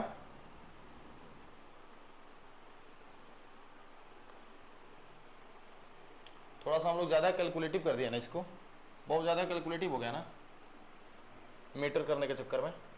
अच्छा ऐसे भी कर सकते थे क्या, है? और आसान के रूप में इसको कैसे सर मैं बताता हूँ थोड़ा, एक नया फॉर्मेट में। ये मिलीमीटर है ना, इसको सेंटीमीटर में ही रहने दो, और इसको मिलीमीटर में है, ये मिलीमीटर में है। थोड़ा समय समय लूंगा आप लोगों का कैलकुलेशन से बचने के लिए। तो एक काम करते हैं, सारी चीजें सेंटीमीटर में दी हुई है ना, तो आप इसको सेंटीमीटर में ही रहने दो। ये 3 मिलीमीटर है, तो अगर मैं इसको बदल दूं तो ये 0.3 सेंटीमीटर नहीं हो जाएगा, एकदम हो जाएगा। तो आप इसको क्या कहोगे, r माइनस 0.3 सेंटीमीटर। अब करते हैं जरा, अब तो आसान हो जाएगा हमारा। r माइनस 0.3 का स्क्वायर प्लस 3 का स्क्वायर बराबर r का स्क्वायर। यहां से हो जाएगा r का स्क्वायर माइनस 2ab यानी कि 0.6r प्लस 0.09 प्लस 9 बराबर r का स्क्वायर। ये खत्म हो गया r का स्क्वायर। तो अब कितना हो जाएगा बाबू, ये हो जाएगा आपका, उधर चला गया तो 0.6r, और ये हो जाएगा आपका 9.09। तो r बराबर हमारा कितना आ गया 9.09 अपॉन 0.6। तो r यहां से भागा दो, r एकदम इजीली आ गया, यहां से r की भागा दो, यहाँ पे है ना, भागा दो 15.1 के आसपास आना चाहिए, 15.1 के आसपास, है ना। ओके, सेंटीमीटर में। अब 1/, आपको f निकालना है, तो देखो mu minus 1 into 1/r। Mu कितना है हमारा 1.5 माइनस 1 इंटू 1/r के जगह पे 15 ले लेते हैं, ले लो 15। सो ये हो गया 0.5 का 1/2 गुना 1/15 1/30। तो 1/f बराबर 1/30 माने f बराबर 30, f बराबर 30, बी नंबर आंसर हो जाएगा। बहुत अच्छा सवाल था ये, और पूछा हुआ है आपका, मुझे लगता है केवीएस या DSSS में पूछा हुआ प्रश्न है ये पूछा हुआ प्रश्न है, दोनों में से किसी में ये आपका पूछा हुआ प्रश्न है, सो याद रखिएगा।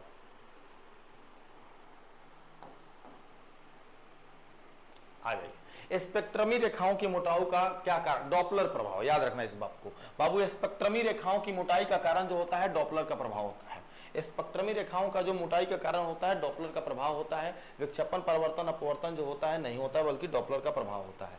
यहाँ पे क्या करेंगे अब, जब लंबवत चलने वाली दो ज्यावक्रीय किरणें या तरंगे आपस में अध्यारोपित होती हैं तो बाबू उनका जो आकार हो जाता है ऐसे ऐसे, पहिलका का और दूसरका का ऐसे ऐसे हो जाता है, जिसको हम क्या कहते हैं बाबू, इसको लिसाजस चित्र बोला जाता है। जो इस प्रकार की चित्र होती है इसको लिसाजस चित्र बोलते हैं ना, ये वाली चीजें होती हैं, तो याद रखना है इसको। यहाँ पर दो परपेंडिकुलर चलने वाली जो वेव होती हैं जब आपस में अध्यारोपित होती हैं तो इसी प्रकार का फोटो बनता है। ठीक है, ओके। कह रहा है कि अज्ञात आवृत्ति की एक ध्वनि तरंग 300 हर्ट्ज की आवृत्ति उत्पन्न करती है। ठीक है, जो ज्ञात है हमारा अज्ञात है 325 हर्ट्ज की आवृत्ति तरंग के साथ 15-20 स्पंद उत्पन्न करती है, तो अज्ञात तरंग की आवृत्ति कितनी होगी? है ना, बहुत अच्छा सवाल है ये, बहुत अच्छा सवाल है ये। पढ़िए इसको, क्या कह रहा है, क्या पढ़ रहा है कि a sound wave of unknown frequency gives 10 beats with a wave frequency of 300 hertz. तो ये जो 300 है ये तो ज्ञात वाले का है ना, ये 300 तो ज्ञात वाले का है ना, वो कितना है बाबू? 300 हर्ट्ज। आप बीट कितना कह रहा है? 10। तो F जो आपका अज्ञात हो जाएगा, वो अज्ञात जो हो जाएगा 300 प्लस माइनस 10 हो जाएगा, यानी कि या तो वो आपका 290 होगा या फिर 290 से लेकर आपका 310 के बीच में होगा। चलो ठीक है, क्लियर नहीं हुआ? फिर दूसरी बार कह रहा है कि अगर 325 वाला था, जो फ्रीक्वेंसी था ज्ञात वाले का 325 था, तो उस समय 15-20 स्पंद उत्पन्न करता था, तो उस समय जो बीट जनरेट करता था वो 15 था। तो हमारा जो अज्ञात का होना चाहिए कितना रेंज होना चाहिए? हमारा फ्रीक्वेंसी नोन वाले का प्लस माइनस बीट होना चाहिए, प्लस माइनस बीट होना चाहिए। तो अगर मैं इसको करूंगा तो मुझे प्राप्त होगा 310 से लेकर 340। अब दोनों में देखो फ्रीक्वेंसी कौन कॉमन निकल के आ रही है, तो 310 इसमें भी कॉमन निकल के आ रही है, 310 इसमें भी कॉमन निकल के आ रही है। तो जो हमारी अज्ञात तरंग है उसकी फ्रीक्वेंसी जो होनी चाहिए 310 होनी चाहिए, और ये हमारा करेक्ट आंसर होगा। ए नंबर, कौन नंबर? बी नंबर, बी नंबर बाबू हमारा करेक्ट आंसर होगा। ठीक है, ये बहुत अच्छा सवाल था। बैलिस्टिक गैल्वेनोमीटर में अवमंदन को छोटा रखा जाता है ताकि इन बैलिस्टिक गैल्वेनोमीटर है ना, damping is kept small because हम पहले स्विंग का आयाम बड़ा कर दें, amplitude of first swing is large, amplitude of first swing is large. D number question. Next, वायु से ध्वनि का वेग जो है 332 मीटर प्रति सेकंड है। पहले तो ध्यान रखिए कि आपको अगर साउंड को ट्रेवल कराना है तो मीडियम की जरूरत बिल्कुल पड़ेगी, बिना मीडियम का वो ट्रेवल नहीं करेगा। यही कारण है कि सबसे ज्यादा वो ध्वनि तरंग की चाल जो होती है ठोस में होती है, लोहा में होती है, स्टील में होता है, करीब करीब 5500-6000 के आसपास स्टील में होता है। तो यहां पर पूछ रहा है कि निर्वात में इसका वेग क्या होगा। वहां पर वेग कहां होगा? वैक्यूम में, जहां पर कुछ भी नहीं है। तो कुछ भी नहीं है तो चल ही नहीं पाएगा। तो यहां पर सही आंसर आपका डी होना चाहिए, ज्यादा सोचना ही नहीं है। तो एकदम हलवा सवाल था, एकदम हलवा सवाल था बच्चे party.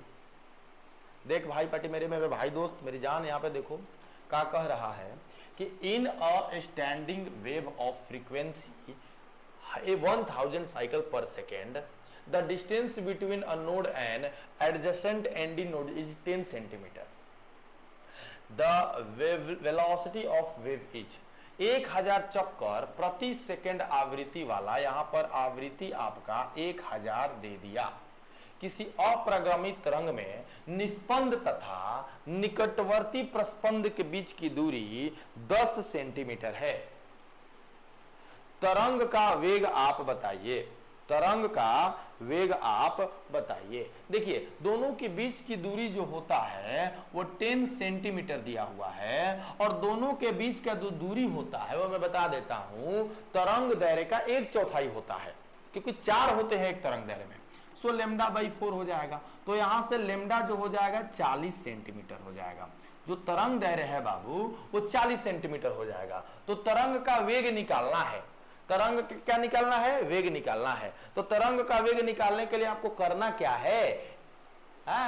n into lambda. n आपका आ गया है 1000 दिया हुआ है, लेमडा 40 दिया हुआ है ना। तो सेंटीमीटर में है तो 4000 सेंटीमीटर प्रति सेकेंड, 4000 सेंटीमीटर प्रति सेकेंड। तो आप 4 कितना 40,000 सेंटीमीटर प्रति सेकंड ना, 40,000 सेंटीमीटर प्रति सेकंड, यानी कि 400 मीटर प्रति सेकंड। तो सही आंसर कौन सा हो जाएगा? बी हो जाएगा। सही आंसर कौन हो जाएगा? देख लो,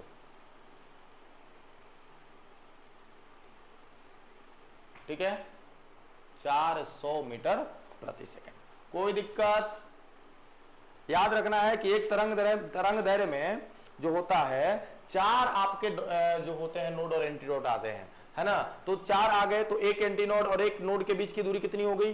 तरंग दैर्घ्य का 1/4 हो गया, λ/4 हो गया। तो वहीं से मैंने ये कॉन्सेप्ट आपके बीच लाया है, ठीक है। अब हमारा कौन सा होगा, कौन सा सवाल है बाबू? देखिए, चलिए आ जाइए।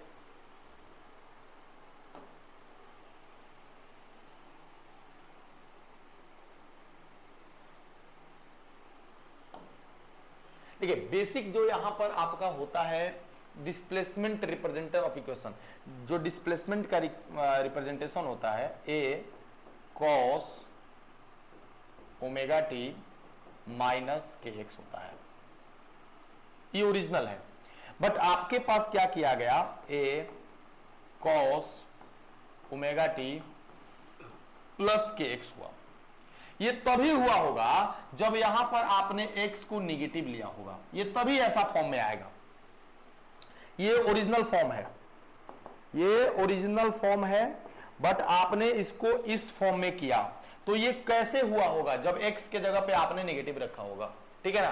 तो भाई यहां पर सीधी सी बात है, निगेटिव डायरेक्शन में आपकी अनुप्रस्थ तरंग है। तो सही आंसर जो हो जाएगा सी हो जाएगा। 48 नंबर का आंसर जो हो जाएगा यहां पर सी हो जाएगा, ठीक है, बिल्कुल।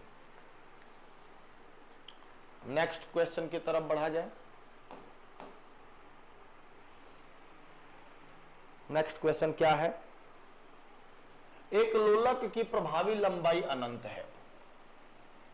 एक लोलक की प्रभावी लंबाई बाबू अनंत है, तो उसका आवर्तकाल कितना होगा? देखिए, एक लोलक का आवर्तकाल अगर आपको निकालना है तो 2 पाई अंडर रूट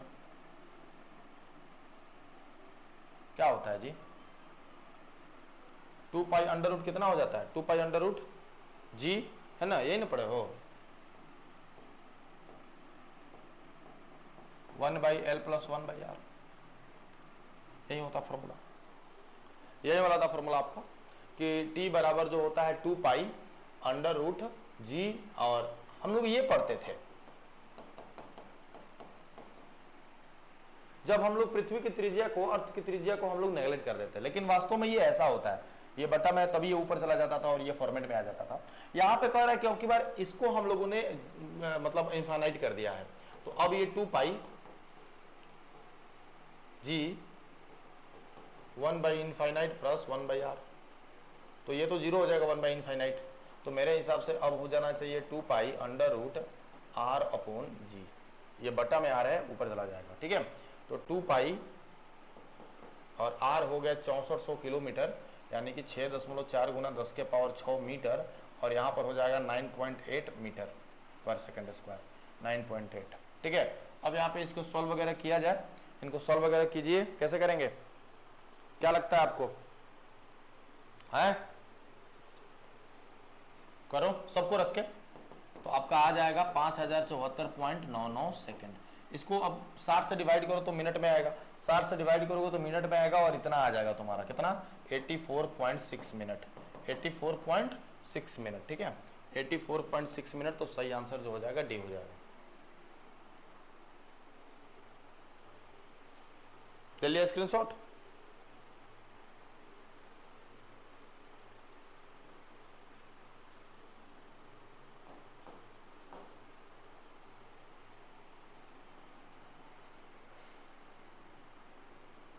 एक कार्नो इंजन में माना जाता है कि पिस्टन अत्यंत धीमे चलता है एकदम, क्योंकि उसके पिस्टन में घर्षण के कारण से बहुत ज्यादा ऊर्जा ना हो और आग ना लगे, है ना। तो एनर्जी लॉस कम करने के लिए ड्यू टू फ्रिक्शन, तो घर्षण द्वारा ऊर्जा ह्रास नगण्य करने के लिए हम लोग कार्नो इंजन में माना जाता है कि भाई पिस्टन को थोड़ा स्लो चलाया जाए, नहीं तो ऐसी क्रिया हो जाएगी। तो सही आंसर तो ये है। हलवा सवाल था, कहीं कहीं बीच बीच में एकदम हलवा सवाल दे देता है। ये बताओ, जूल केल्विन प्रवास में नियत रहने वाली राशि क्या है? इंथैल्पी, है ना। जूल केल्विन प्रसार में बाबू जो नियत रहने वाली राशि है, क्वांटिटी है, वो इंथैल्पी है। सौर्य विकिरण पर प्रयुक्त करने पर, सौर्य विकिरण पर प्रयुक्त करने पर जिस तरंग क्षेत्र में प्लांक नियम विन के नियम का रूप ले लेता है, Planck's law reduces to Wien's law in following region, कौन से में? प्लांक नियम विन के नियम में किस में बदल जाता है बताइए? प्लांक का नियम जो होता है विन के नियम में कहां बदल जाता है? सिंपल सी बात है, प्लांक का नियम विन के नियम में तब बदल जाता है जब हम अल्ट्रा इसे लिखा है यू से पाराबैंगनी क्षेत्र में होते हैं, अल्ट्रा वायलेट पार्ट में होते हैं। यहां से आंसर नंबर कितना हो जाएगा? ए। याद रखना है कौन सा? प्लांक का नियम विन के नियम का रूप ले लेगा, किसमें? पाराबैंगनी वाले भाग में। ये सब पूछेगा सवाल। एक तारा नीला प्रकाश उत्सर्जित करता है, यदि इसका त्वरण पृथ्वी की ओर हो तो पृथ्वी की स्थिति किसी प्रेक्षक को एक कैसा प्रतीत होगा? देखो पीला प्रकाश जो है उसका जो होता है तरंगदैर्घ्य कम होता है, और जैसे जैसे आएगा वैसे वैसे वो उसको क्या दिखाई देने लगेगा? बैंगनी की तरफ, क्योंकि बैंगनी का भी जो हमारा होता है वो मतलब तरंगदैर्घ्य कम होता है। तो ग्रेजुअली चेंजिंग टू वायोलेट, है ना, वो धीरे धीरे तरंगदैर्घ्य कम है ना, तो धीरे धीरे हमको कैसा दिखाई देने लगा? जिसका तरंगदैर्घ्य कम होता है वैसा। तरंगदैर्घ्य कम किसका कम होता है? बैंगनी का। अगर तरंगदैर्घ्य ज्यादा होता तो हमें लाल दिखाई देता, लेकिन यहाँ पे सही आंसर आपका हो जाएगा बी नंबर। ठीक है, यहाँ पे आ जाइए। इगेज हॉज के संदर्भ में कौन सा निष्कर्ष सही है? इगेज हॉज के संबंध में कौन सा निष्कर्ष रही है बताइए? इगेज हॉज के संबंध में, है ना, कौन सा? इगेज नहीं है, वो इंजन हॉज है, इंजन हॉज है। इंजन हॉज में कौन सा? के जो होता है, देखा इंजन हॉज क्या कहता है? इंजन हॉज में कहा गया कि उष्मा चालकता जो होती है, उष्मा चालकता जिसको हम के से रिप्रेजेंट करते हैं, वो लंबाई के समानुपाती होता है इंजन हॉज के हिसाब से। तो अब आप बताओ K1 बाई K2 बराबर L1 बाई L2 का ऐसे होल स्क्वायर कर सकते कि नहीं कर सकते? है, तो यहाँ पे कौन सा सही लग रहा है तुमको? बी नंबर करेक्ट आंसर लग रहा है, बी नंबर, है ना। सही आंसर यहाँ पे कौन है? बी है, इंजन हॉज है।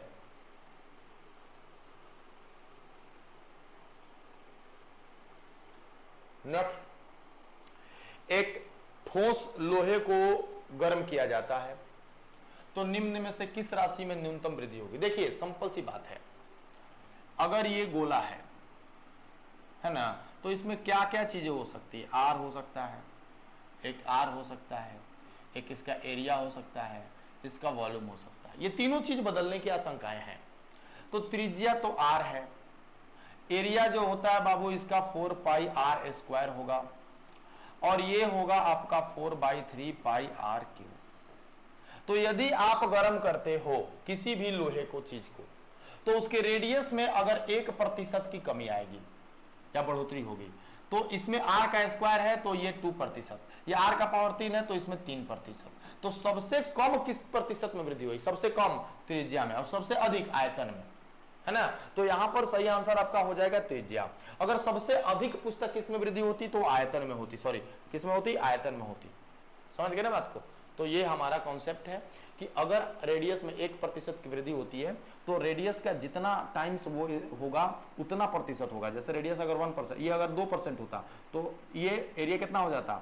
2% ये है तो 2 का r मतलब 2 इंटू आर प्रतिशत है, 3 इंटू आर प्रतिशत।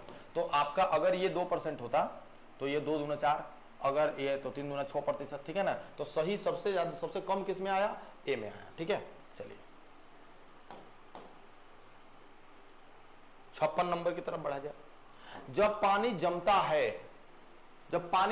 है तो बर्फ बन जाता है। बर्फ का घनत्व जो होता है पानी से कम होता है, घनत्व यदि कम है तो उनके अणुओं के बीच की दूरी ज्यादा है, तो यहाँ पर कह देंगे बढ़ जाती है। ठीक है ना, ये भी एक आसान सवाल था, बेहद आसान सवाल था, इसमें भी बहुत ज्यादा कॉन्सेप्ट जो है आपको नहीं लगाना है। 57 नंबर क्वेश्चन की तरफ बढ़ा जाए। 57 नंबर क्वेश्चन क्या कहता है? कह रहा है कि जब वस्तु का तापमान 150 डिग्री बढ़ाया गया तो इसके निरपेक्ष तापमान में परिमाण का स्वरूप वृद्धि कितनी होगी? देखिए 150 डिग्री बढ़ाया है ना, तो केल्विन में भी 150 केल्विन ही बढ़ेगा। तो यहाँ पर हम कहेंगे कि यहाँ पर भी 150 केल्विन ही होगा, क्योंकि 1 डिग्री सेल्सियस बढ़ाने का मतलब केल्विन में भी आपने 1 केल्विन बढ़ाया है ना। दोनों का जो डिफरेंस होता है 0 डिग्री से 100 डिग्री और 273 से 373, ये दोनों के बीच का गैप जो होता है 100 होता है, इसलिए इनके बीच का गैप भी बराबर होता है। अगर आप 2 बढ़ाओगे तो केल्विन में भी 2 बढ़ेगा, इसमें 10 बढ़ाओगे तो उसमें भी 10 बढ़ेगा। ठीक है, Cp तथा Cv के बीच का परिवर्तनीय गैस R होता है। हाँ, Cp माइनस Cv जो होता है वो R के बराबर होता है, लेकिन ये कब होता है, लेकिन ये वाली चीज कब होती है बताया जाए, ये वाली चीज कब होती है ना। Cp माइनस Cv R के बराबर कब होती है। देखिए मेयर नाम का एक वैज्ञानिक है, पहले तो मेयर के नियम के अनुसार, ये मेयर के नियम के अनुसार ही होता है, और मेयर के नियम के अनुसार यही होता है कि जब गैस का 1 ग्राम मॉलिक्यूल को हिट किया जाएगा, 1 gram molecule it heats, then Cp minus Cv is equal to R। 1 gram molecule, not 1 gram, है ना। देखो 1 gram of gas no, any amount of gas no, 1 molecule no, 1 gram molecule is heated, then Cp minus Cv is equal to R, और ये mayor का नियम कहा जाता है, तो ये इंपॉर्टेंट है। चलिए 59 नंबर कह रहा है कि एक झील में बर्फ की परत की मोटाई 10 घंटे में 20 सेंटीमीटर से बढ़ के 21 सेंटीमीटर हो जाती है, तो 40 से 42 होने में कितना समय लेगी बताइए। बहुत अच्छा सवाल है ये तो भाई, बहुत अच्छा सवाल है ये तो, है क्या लगता है तुमको। कह रहा है कि एक जो झील की परत है वो 10 घंटे में माने 20 से बढ़कर 21 हो जाती है, 20 से बढ़ के कितनी हो जाती है, 21 हो जाती है, 20 से बढ़ के 21 हो जाती है ना। तो बताना है कि 40 से 42 होने में उसको कितना टाइम लगेगा, 40 से 42 होने में उसको कितना टाइम लगेगा बताइए, क्या लगता है आपको। है देखिए लगा हुआ टाइम जो होता है, लगा हुआ टाइम जो होता है वो यहाँ पर एक कांस्टेंट और इनटू L2 का स्क्वायर माइनस L1 का स्क्वायर ऐसे T1 बराबर। तो यहाँ पर कह रहा है कि 10 घंटा लग रहा है, इस कांस्टेंट के जगह पर कोई मान दे दो ना, इस कांस्टेंट के जगह पर क्या नाम दे दें हम, के नाम दे देते हैं, और यहाँ पर हो जाएगा आपका कितना 21 का स्क्वायर माइनस 20 का स्क्वायर। तो यहाँ पर आ गया 10 बराबर k इंटू 21 का स्क्वायर कितना हो जाता है जी, 21 का स्क्वायर कितना हो जाता है,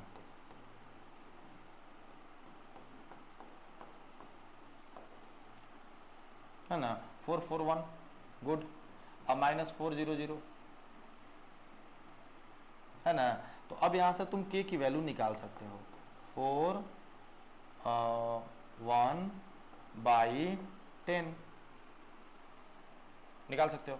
अब कह रहा है कि हमको टाइम बताइए जब उसकी लंबाई को 40 से 42 किया गया, हमको T2 बताना है, और यहाँ पर 41/10 ऑलरेडी हम k के जगह पर ला दिए, ये 42 का स्क्वायर माइनस 40 का स्क्वायर बताना है। अब आपको 42 का स्क्वायर माने 42 गुना 42, 2 दूनी 4, 4 दूनी 8, 4 दूनी 8 और 4 चौका 16 है, हो गल 4, 8 8 16 की 6 में लगल 1, 17 64,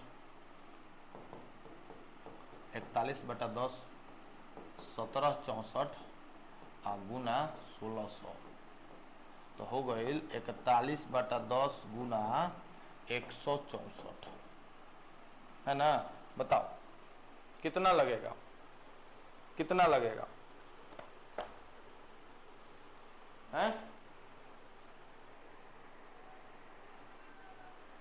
क्या भाई गलत हो गया क्या, गलत हो गया क्या भाई, है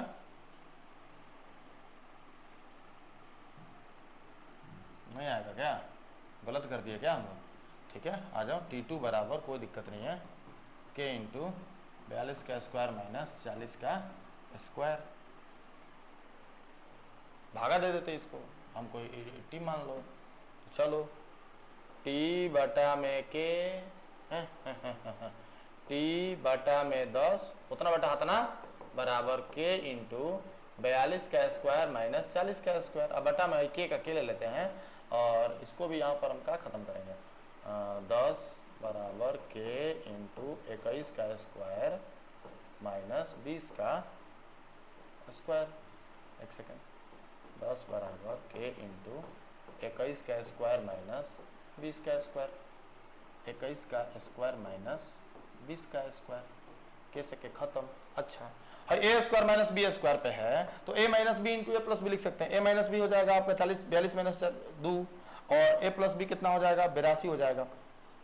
वहीं पर अगर मैं इसका करूं तो ये हो जाएगा 21 माइनस 20 1 हो जाएगा और 21 माइनस 20 जो हो जाएगा यहाँ पर 41 हो जाएगा। तो ये 2 मर्तबा खत्म हो जाएगा, है ना। तो देखो k बटा में 10 हो गया, t बटा में 10 बराबर 4, तो t बराबर कितना हो जाएगा 40। तो कितना हो जाएगा भाई 40 आवर आंसर, है ना। 40 आवर आपका हो जाएगा आंसर। सही आंसर यहाँ पे 40। 60 नंबर, ऊंचे स्थानों पर पानी कम ताप पर उबलने लगता है क्योंकि वहां पर वायुमंडलीय दबाव कम होता है। यहां पर वायुमंडलीय दबाव क्या होता है, कम होता है। सिंपल सा आंसर है इसका भी।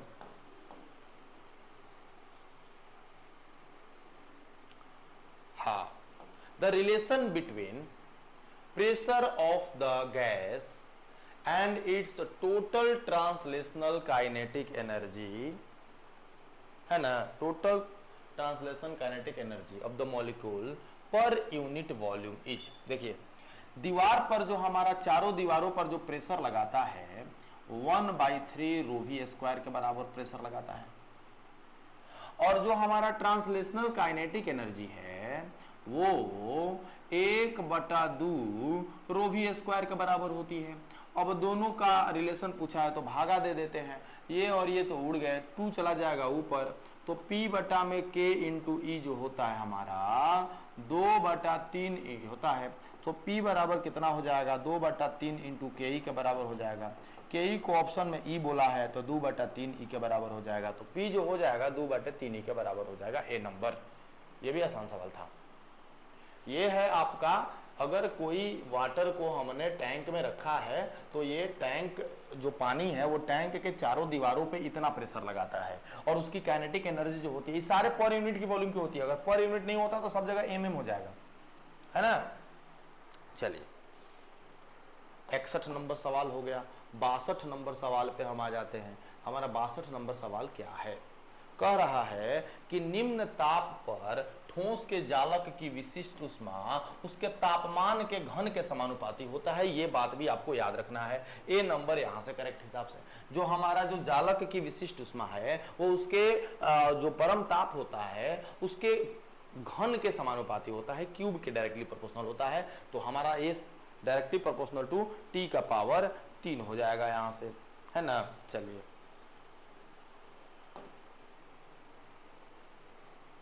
देखिए, m0 द्रव्यमान की किसी वस्तु को रॉकेट के अंदर रखा जाता है। यदि रॉकेट 0.6 c की गति से चल रहा है तो रॉकेट में बैठे किसी व्यक्ति के लिए वस्तु के द्रव्यमान का मान, देखो रॉकेट में दोनों वस्तुएं रखी हुई हैं, रॉकेट में दोनों वस्तुएं रखी हुई हैं, है ना। तो रॉकेट के अंदर अगर बात करी जाए तो यहां पर द्रव्यमान है और यहां पर एक आदमी बैठा हुआ है, तो दोनों सब भूल जाओ। अगर इन दोनों का बात करोगे तो ये दोनों सेम फ्रेम में है, तो इन दोनों का द्रव्यमान एक दूसरे के सापेक्ष तो नहीं बदलने वाला है। हाँ, अगर यहां पर कोई होता और इसके लिए पूछता कि इसका द्रव्यमान बताइए तो बदल जाता, और उसके लिए हम फॉर्मूला निकालते m0 बाटा में √1 minus we square by C square, और यहां से ये मास निकाल के बताते कि अब कितना होता। ठीक है, अब इस b की जगह पे 0.6 रख के निकाल लेते हैं हम लोग। लेकिन कह रहा है कि इस आदमी के सापेक्ष कितना होगा, तो ये दोनों आदमी एक ही फ्रेम में है, तो एक दूसरे का, ना ही इसका द्रव्यमान इसके लिए बदलेगा ना ही इसका द्रव्यमान इसके लिए बदलेगा, तो हमारा द्रव्यमान जो है m0 ही रह जाएगा। हमारा द्रव्यमान जो है m0 ही रह जाएगा, इसके लिए कोई दिक्कत नहीं है। आ जाइए यहां पे, बताइए, किसी ठोस के प्रत्यास्थ जो नियतांक होता है, the elastic constant of solid does not depend on, किस पर निर्भर नहीं करता है, बताइए। बहुत आसान सवाल है ये, बताइए। देखिए, प्रत्यास्थता जो होती है क्या होती है, इंट्रिंसिक प्रॉपर्टी होती है, अंदर की प्रॉपर्टी होती है। तो अंदर की प्रॉपर्टी सिर्फ अंदर की चीजों पर डिपेंड करेगा, किस पे, ताप पर निर्भर करेगा, है ना। दूसरा, अशुद्धियां अंदर तक मिलती है उस पर भी निर्भर करेगा। लेकिन आकार और आकृति जो होता है बाहरी चीजें हैं, इस पर निर्भर नहीं करेगा, है ना। Crystalline structure of the material, हाँ क्रिस्टल अंदर क्रिस्टल होते हैं, उस पर भी निर्भर करेगा। तो सही आंसर यहां से सी हो जाएगा। ताप बढ़ने का द्रव का बहाव, द्रव का बहाव, देखो द्रव का जो बहाव है यानी कि फ्लो है, वो श्यानता के व्युत क्रमानुपाती होता है। अगर आपकी श्यानता ज्यादा हुई तो बहाव कम होगा, श्यानता ज्यादा हुई तो बहाव कम होगा। और देखो श्यानता कब ज्यादा होगा, जब ताप कम होगा। तो कह रहा है कि इंक्रीज द टेम्परेचर, ताप को बढ़ाओगे तो श्यानता कम होगी, और जब श्यानता कम होगी तो बाबू बहाव बढ़ जाएगा। तो यहां पर बहाव क्या होता है, बढ़ता है। तो 65 नंबर का हो जाएगा हमारा आंसर ए। ठीक है,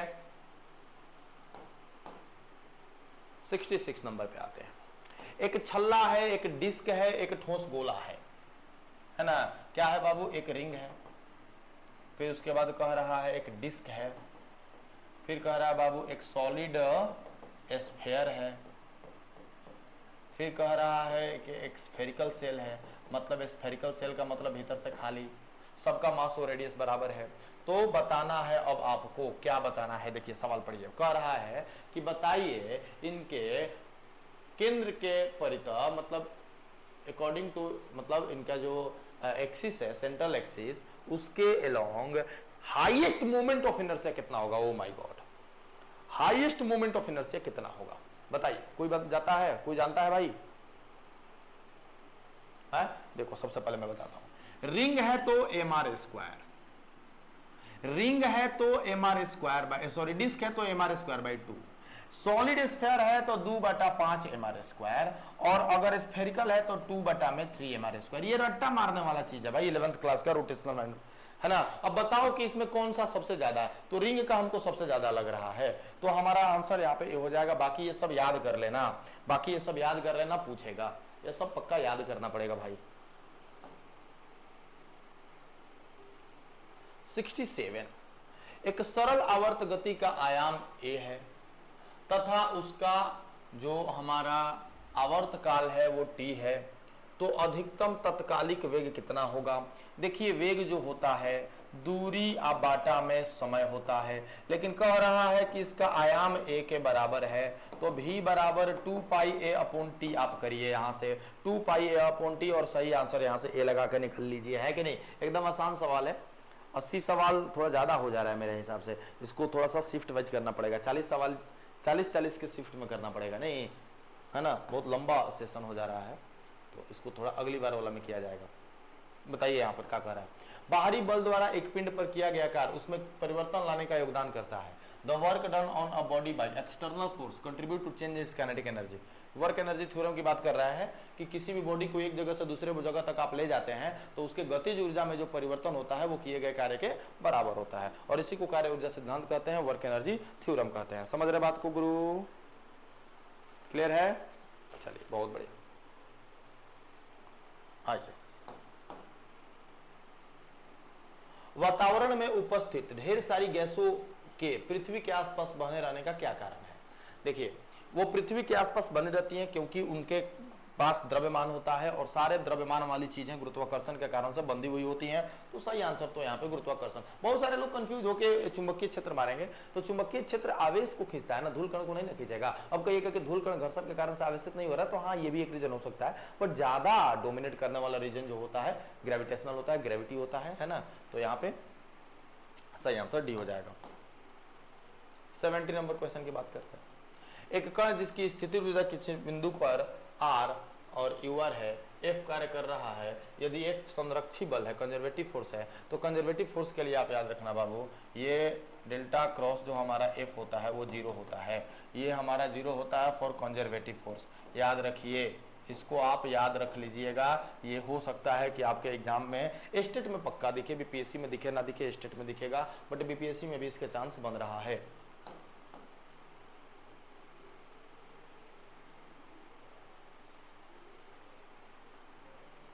संवेग तथा ऊर्जा के बीच, बहुत अच्छा, याद करने वाला सवाल है, ये याद करना पड़ेगा आपको, है ना। ये पक्का आएगा यार, एकदम याद कर लो इसको, पक्का आएगा तुम्हारा, ये याद कर लो, एकदम याद कर लेना। कभी कभी बहुत सारे लोग E बराबर mc² याद रखते हैं, यही होता है, लेकिन इसी का बढ़ा हुआ रूप हमने यहाँ पे लिखा हुआ है। तो E² बराबर p² c² plus m0² c का पावर 4, ये हमारा करेक्ट आंसर है यहाँ पर। इसको एकदम आप ध्यान रखेंगे, बिल्कुल ध्यान रखेंगे। 72 नंबर क्वेश्चन की तरफ बढ़ा जाए।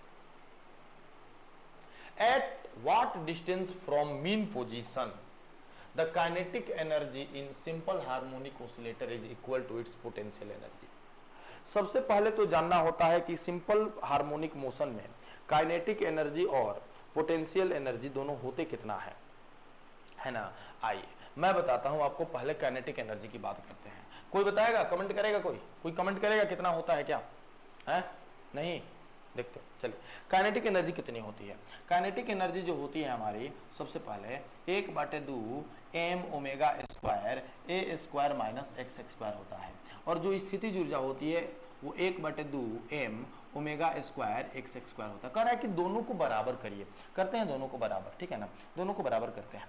1/2 m⍵² x² बराबर 1/2 m⍵² a² माइनस x का x²। अच्छा देखो, ये पूरा का पूरा टर्म इससे खत्म हो गया, सॉरी इससे खत्म हो गया, तो यहाँ x का x² बच गया और वहाँ a² माइनस x² बच गया। x² इधर आके हो गया 2x का x² बराबर a का a²। मुझे निकालना क्या है ना, x की वैल्यू निकालनी है मुझे। तो जब मुझे x की वैल्यू निकालनी है तो x का x² बराबर a² हो गया।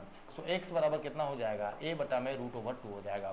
तो a/√2 हमारा सही आंसर बी हो जाएगा। यहाँ पर बाबू दोनों आपस में बराबर हो जाएंगे। जब हमारा दूरी विस्थापन जो हो जाएगा आवर्तकाल बटा में आयाम बटा में √2 हो जाएगा, उस समय ये दोनों बराबर हो जाएंगे। बस इन दोनों को बराबर कर देना है, बहुत आसान सवाल था। अगला सवाल क्या कह रहा है कि एक व्यक्ति बर्फ के ढके पहाड़ से एक वक्र रास्ते से फिसलता है और अपनी आरंभिक स्थिति में 20 मीटर नीचे गिरता है। देखो u बराबर 0 ले लेना है आपको, h बराबर कह रहा है कि 20 मीटर नीचे गिरता है ना। मीटर प्रति सेकंड में वह वेग ज्ञात करें जिसके कारण से वो जमीन पर टकराएगा। देखो कुछ नहीं करना है, v बराबर √2gh हमारा फॉर्मूला एक होता है जिसको यूज कर लेना है आपको। v बराबर 2 गुना 10 होता है, h के जगह पे भी हमारा 20 है, करो इसको तो आ जाएगा √400। बाबू 20 मीटर प्रति सेकंड के स्पीड से वो जमीन से आकर टकराएगा। सही आंसर हमारा ए हो जाएगा, ठीक है। यहाँ पर भी हमारा करेक्ट आंसर आपके सामने है। 73 के बाद अब आते हैं 74 नंबर क्वेश्चन में। जब एक पिंड विरामावस्था से गिरने पर तो माने u 0 हो गया, अंतिम सेकंड में जो विरामावस्था से चलता है तो टोटल ऊंचाई आप यहां से निकाल सकते हो, ut plus half T square, ut plus half gt square, u 0 तो ut वाला टर्म खत्म। अब कह रहा है कि आखिरी सेकंड में, अंतिम सेकंड में पथ की कुल दूरी का आधा चलता है। अंतिम सेकंड कितना हो जाएगा, मतलब कि अंतिम सेकंड माने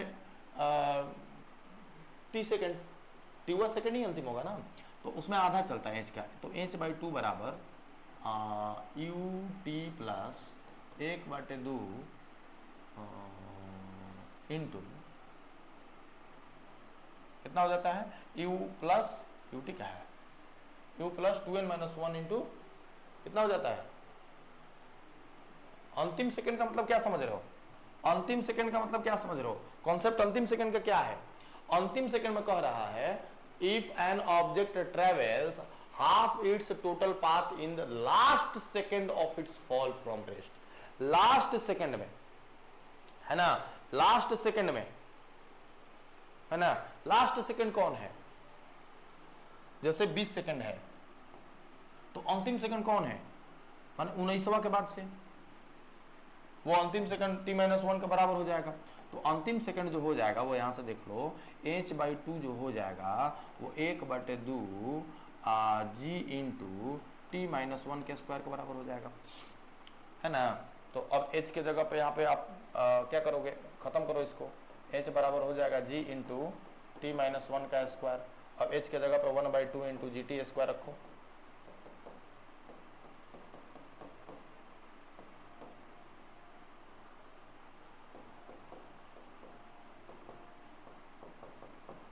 सॉल्व करिए इसको। क्या लगता है इसको सॉल्व किया जाए, है सॉल्व किया जाए, करो, तोड़ो इसको, ब्रेक करो। t²/2 बराबर t² माइनस 2m प्लस 1, 2 इधर चला जाएगा तो कितना हो जाएगा, सॉरी 2t, टी स्क्वायर बराबर 2t square minus 4t plus 4, उसको उधर ले जाते हैं तो T square minus 4t plus 4। अब यहाँ से t का वैल्यू निकालो, यहाँ से t का वैल्यू आप निकालो, t की वैल्यू कितनी आनी चाहिए, यहाँ से t की वैल्यू यहाँ पर 2 आएंगे क्योंकि वह द्विघात समीकरण आ गया है ना, 2 गो वैल्यू आएगा, कितना कितना आएगा, तो एगो तुम्हारा आ जाएगा, निकाल के देख लो 0.58 एंड एगो आएगा 3.1 सेकेंड। अब आपको करना क्या होगा, h निकालना है तो 1/2 g t का स्क्वायर, 1/2 g के जगह पे 10 रखो और t के जगह पे 3.141 रखो, इसका स्क्वायर करो तो देखो 57 मीटर के आसपास आएगा। देखो ये भी रख सकते हो, ये भी रख के देखो, ये भी रख के देखोगे, लेकिन वो जब रख के रखोगे तो इसमें से कोई ऑप्शन नहीं दिखेगा तुमको। यहाँ पे सही आंसर सी दिख रहा है, यहाँ पे सही आंसर कौन सा दिख रहा है, 57 मीटर, ये देख लो आपका। अगला सवाल, कण चलती कार के पहिए के परिधि पर रखा हुआ है, तो कार के परिधि पर रखा हुआ कण का पथ कैसा होगा, तो कार का चक्का ऐसे ऐसे चलता है और आगे भी बढ़ता है तो ऐसे ऐसे चलेगा, है ना भाई, एकदम चक्रीय साइक्लोइड।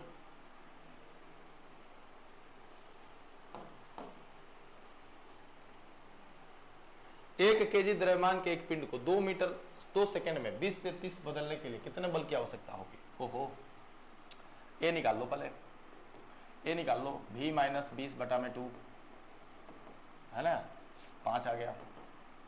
अब बल चाहिए तो बल बराबर होता है m इंटू ए, है ना, 1 गुना 5, 5 न्यूटन आंसर। 5 न्यूटन क्या हो जाएगा हमारे यहाँ से, करेक्ट आंसर हो जाएगा, 5 न्यूटन इधर करेक्ट आंसर। ठीक है, नेक्स्ट, समान परिमाण के 2 वेक्टरों का परिणामी इनमें से एक के बराबर है, तो वेक्टरों के बीच का कोण क्या होगा। समान परिमाण के, देखो जैसे 2 वेक्टर ए है और दूसरा भी ए है, समान 2 vectors of same magnitude have a resultant equal to either, अरे ये भी यही है, क्या बात कर रहे हो यार, आर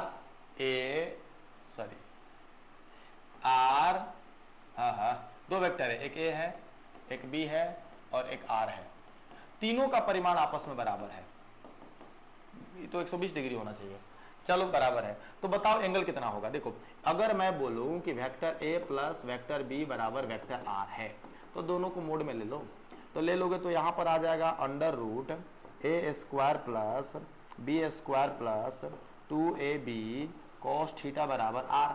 अब क्या करोगे, इस रूट को हटा के उधर स्क्वायर करोगे। और मैं क्या बोलता हूँ एक बात कि सब बराबर ही है आपस में, तो सबको ए ले लो, तो इसको भी ले लो ए स्क्वायर, इसको भी ले लो ए स्क्वायर प्लस 2 इंटू एक बी के जगह पे भी ए ही ले लेते हैं, तो ए स्क्वायर cos थीटा बराबर, और ये आर भी है तो ये भी तो ए के बराबर है तो इसको भी ए ले लेते हैं, ये रूट हट गया तो इधर भी जाके स्क्वायर हो जाएगा, ये ए स्क्वायर मिलकर 2a square plus 2a square cos theta बराबर ए स्क्वायर।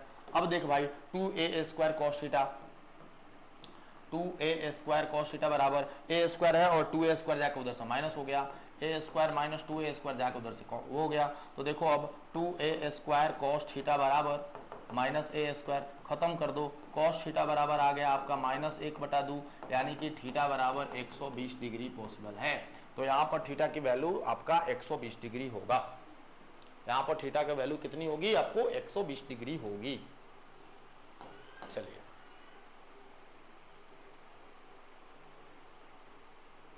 द मैग्नीट्यूड ऑफ, देखो जो रिजल्टेंट होता है वो हमेशा a माइनस बी से बड़ा होता है और a प्लस बी से छोटा होता है ना, तो either less than a minus B greater than a plus B, नहीं, हाँ ये सही है, greater than a minus B and less than a plus B, D is the correct answer. D is the correct answer.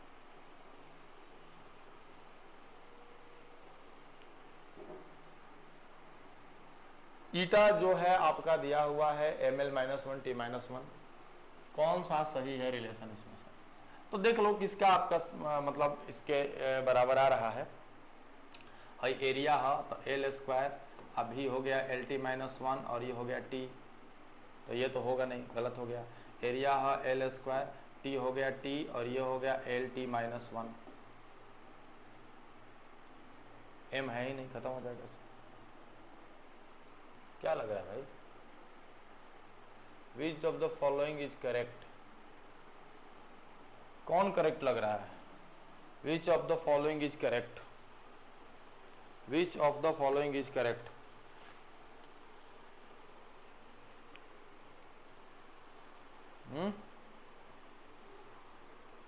ईटा की eta ईटा कितना होता है?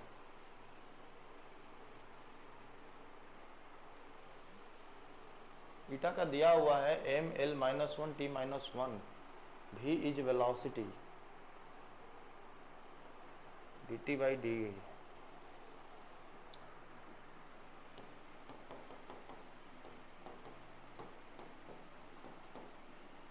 वही होता है फॉर्मूला, है ना?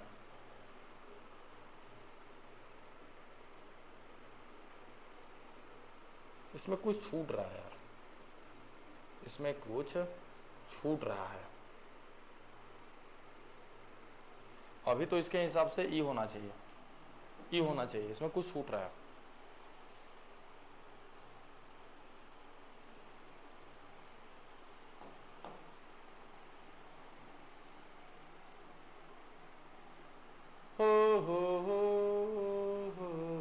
अरे ये क्या हो गया जी? अच्छा, अजीब तरीके से आ रही है। कह रहा है कि P plus A by V square V minus V बराबर आर टी। तो आपको करना क्या है, a बटा वी स्क्वायर का यूनिट बताना है। भाई ये अगर प्रेशर है तो इसमें जुड़ने वाला चीज भी प्रेशर ही होगा, तो यानी मतलब ये भी प्रेशर ही होगा। और जब ये प्रेशर होगा तो प्रेशर का होता है न्यूटन प्रति मीटर स्क्वायर। न्यूटन प्रति स्क्वायर किसी में नहीं है, तो न्यूटन का डाइन कर दो और इसका सेंटीमीटर स्क्वायर कर दो। तो सेंटीमीटर स्क्वायर का स्क्वायर है तो सेंटीमीटर का पावर 4 हो जाना चाहिए ना, है? सेंटीमीटर का पावर 4 हो जाना चाहिए ना, क्योंकि मीटर का स्क्वायर है। डाइन नहीं नहीं नहीं नहीं, ये क्यों? सेंटीमीटर का स्क्वायर करोगे ना, सारा चीज रखे हो तो यहाँ पर सेंटीमीटर का स्क्वायर हो, सी डाइन प्रति सेंटीमीटर स्क्वायर। ठीक है, चलिए, कोई दिक्कत है भाई? कोई दिक्कत है? बिल्कुल नहीं, C number is the correct answer. चलिए, तो 80 के 80 सवाल आपके सॉल्व हो गए। बट अगला सेशन जो होगा, जो अगला सेट में लेके आऊंगा, वो 80 सवालों का नहीं लेके आऊंगा, बहुत लंबा हो जा रहा है। मैं 40 के लेके आऊंगा, ठीक है ना? 40 या 50 मैक्सिमम। तो आप ये पूरा सेट कर लीजिएगा, पूरे सारे सवाल को बढ़िया से कॉपी में नोट करके इसको लगातार प्रैक्टिस करिएगा। तुरंत 2 से 3 दिनों में अगला सेट में लेके फिर आऊंगा। तब तक जय हिंद, शुभरात्रि, थैंक यू।